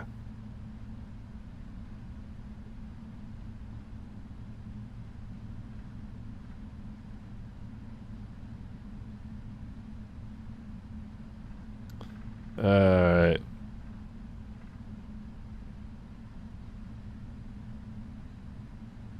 So, are we clear? We are clear. Pudong traffic, Lufthansa cargo 8412, clear runway 35 left, Pudong. Alright, so, the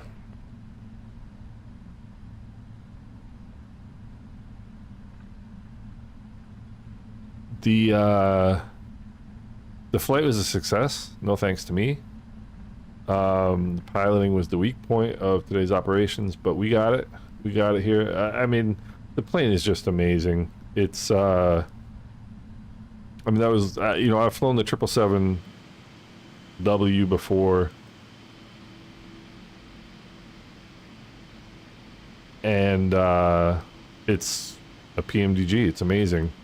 But this is just a hoot. I mean, it was flawless the entire time. And again, what I think is neat about the cargo version. Hey Ed, what's going on? How you doing? What I think is cool about the cargo version is it opens up a whole range of different options now of routes, because you know, you got all these cargo routes that you can fly now. And I mean, I can tell you without fear of contradiction, I will be flying a ton of Lufthansa virtual cargo ops in this plane. It is just that much fun. And I gotta remember, let's see if we can park it halfway decent here. First thing we should do is slow down a little bit. And we'll wander in here. And I'll show you one of the cool things. If you guys aren't familiar yet with this plane, I'll show you one of the really cool things about it. But I mean, the plane is just awesome. It's just awesome. And look at that, right on center line. Come on, baby. Parking is the most important thing of your entire flight, in my opinion. Your flight is no good if you didn't park well. Let's get that nose right there.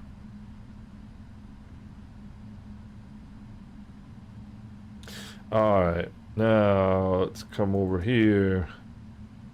And, oh, you know what I didn't do? Did I start the APU? No, I did not. But let's hope I can save myself from this foolish mistake. By getting here to the ground ops, let's get the chocks. No passenger entry required. So, and now automated ground ops. So this is my favorite feature. We'll go 36,000 pounds of fuel. And we'll we'll get started. Yep, cool. So now, okay.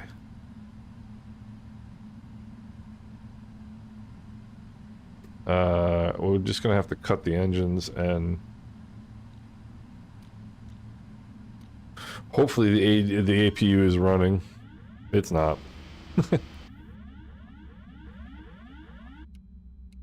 It's not.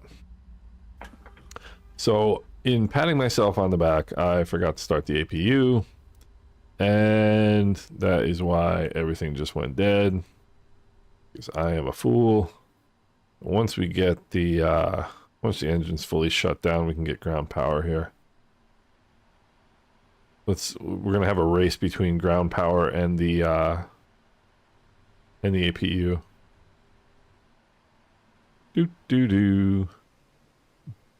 Yeah, and see that. So what happens is with the automated ground ops, it starts doing all of the turnaround stuff for you, which is really pretty neat. And that's not bad as a parking job. It's not too bad. Not too bad. So let's go here. Traffic control. 15135. 20 miles under 8. Direction northeast. Runway 35 left. I love the fact that there's Pudong traffic. actually traffic here. Alright, there we go. Alright, so we got ground power. I can turn the APU off. And I can turn the rest of the, well, it's alright.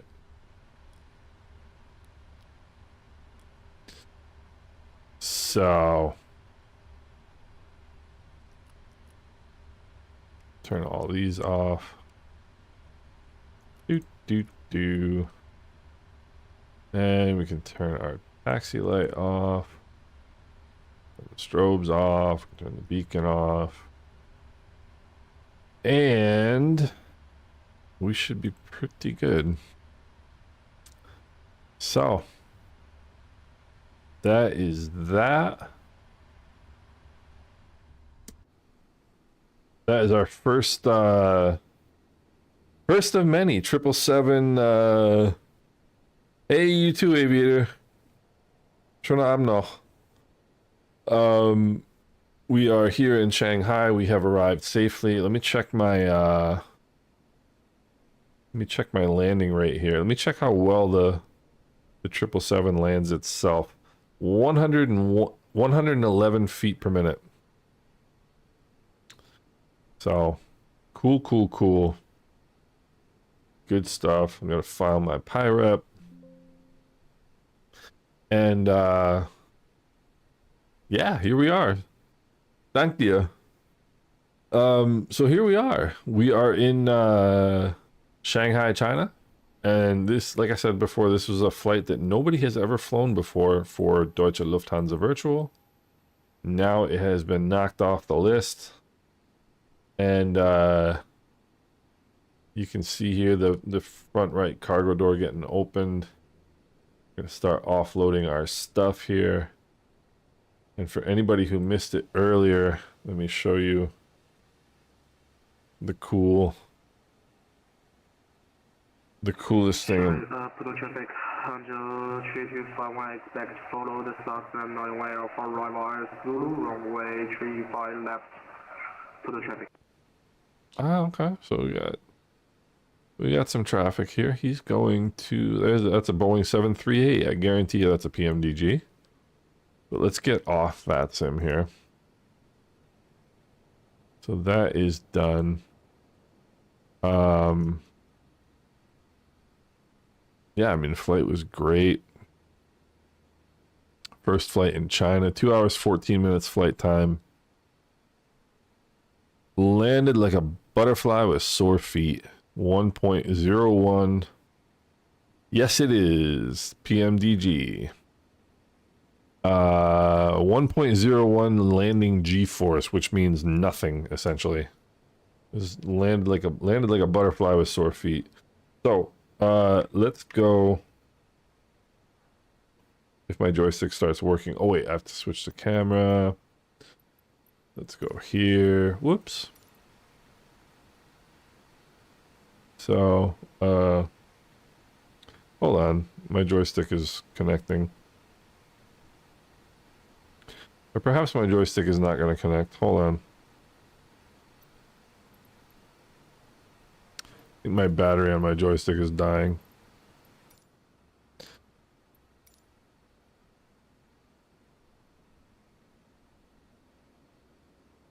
Which I could fix, I suppose, but I don't know if I have extra batteries here.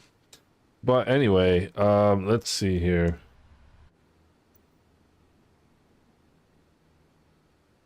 I can zoom in. Ah, that's no good. Alright, let's try this camera thing again.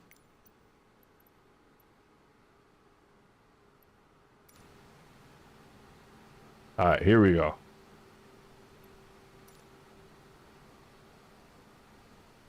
So, go check out the party piece. The Aston Martin DB5. And the Alfa Romeo here on the left. In the cargo hold. Oh, BMT 216A. I wonder if that has any significance. BMT 216A. I wonder. So, this is the James Bond license plate. So that is the DB5. Yep, that is the DB5 for James Bond. Which is not terribly surprising. I mean, it's surprising that it's here, but it's not surprising that that's which one it is. And if you were wondering, can we go in the Aston Martin DB5? The answer is yes. So, yeah, this is, that's not what I meant to do. Get over here. I mean, it's pretty awesome. Pretty awesome. What do we got back here? We got T in front of us, and up here we just got PMDG packages. You would like to see the outside? I can show you the outside.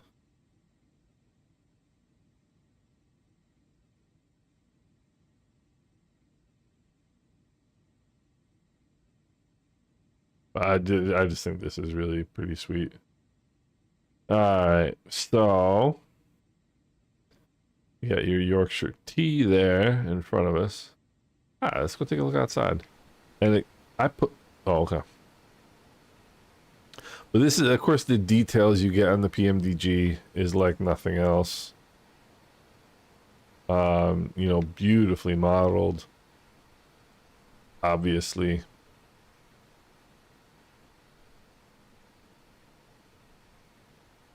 I love it.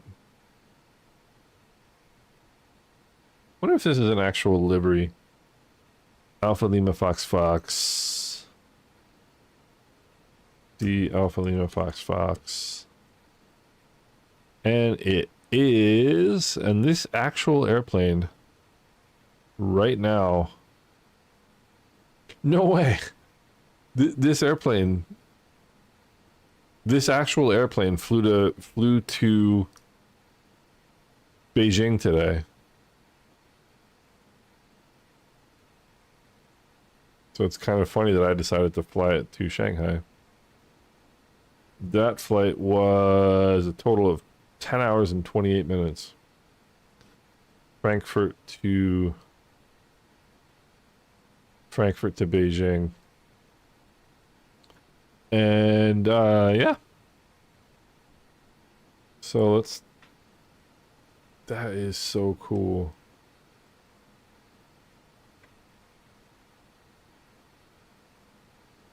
Wouldn't surprise me if they had something else interesting in here. That's empty. All right. Let's go check the forward cargo hold here.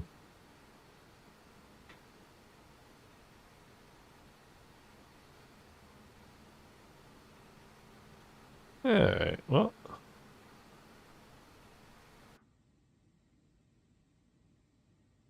Got our cargo here, that's what we got. Alright.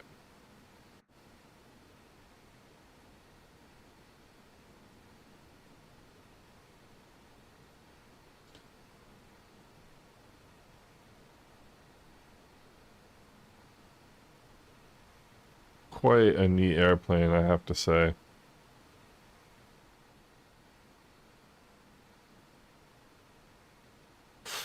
Quite a neat airplane. So, in any event, for those of you who stuck around, I hope you guys enjoyed the flight as much as I did. I thought that was a hoot. And this is the beginning of a long cargo career for me, because I'm definitely going to be flying this plane quite a bit. So I hope you guys enjoyed it, and I'll get some more stuff out with this plane over the next couple days. Hopefully you guys get it on Friday. And yeah, thanks everybody for coming along. Hope everybody has a great rest of your day.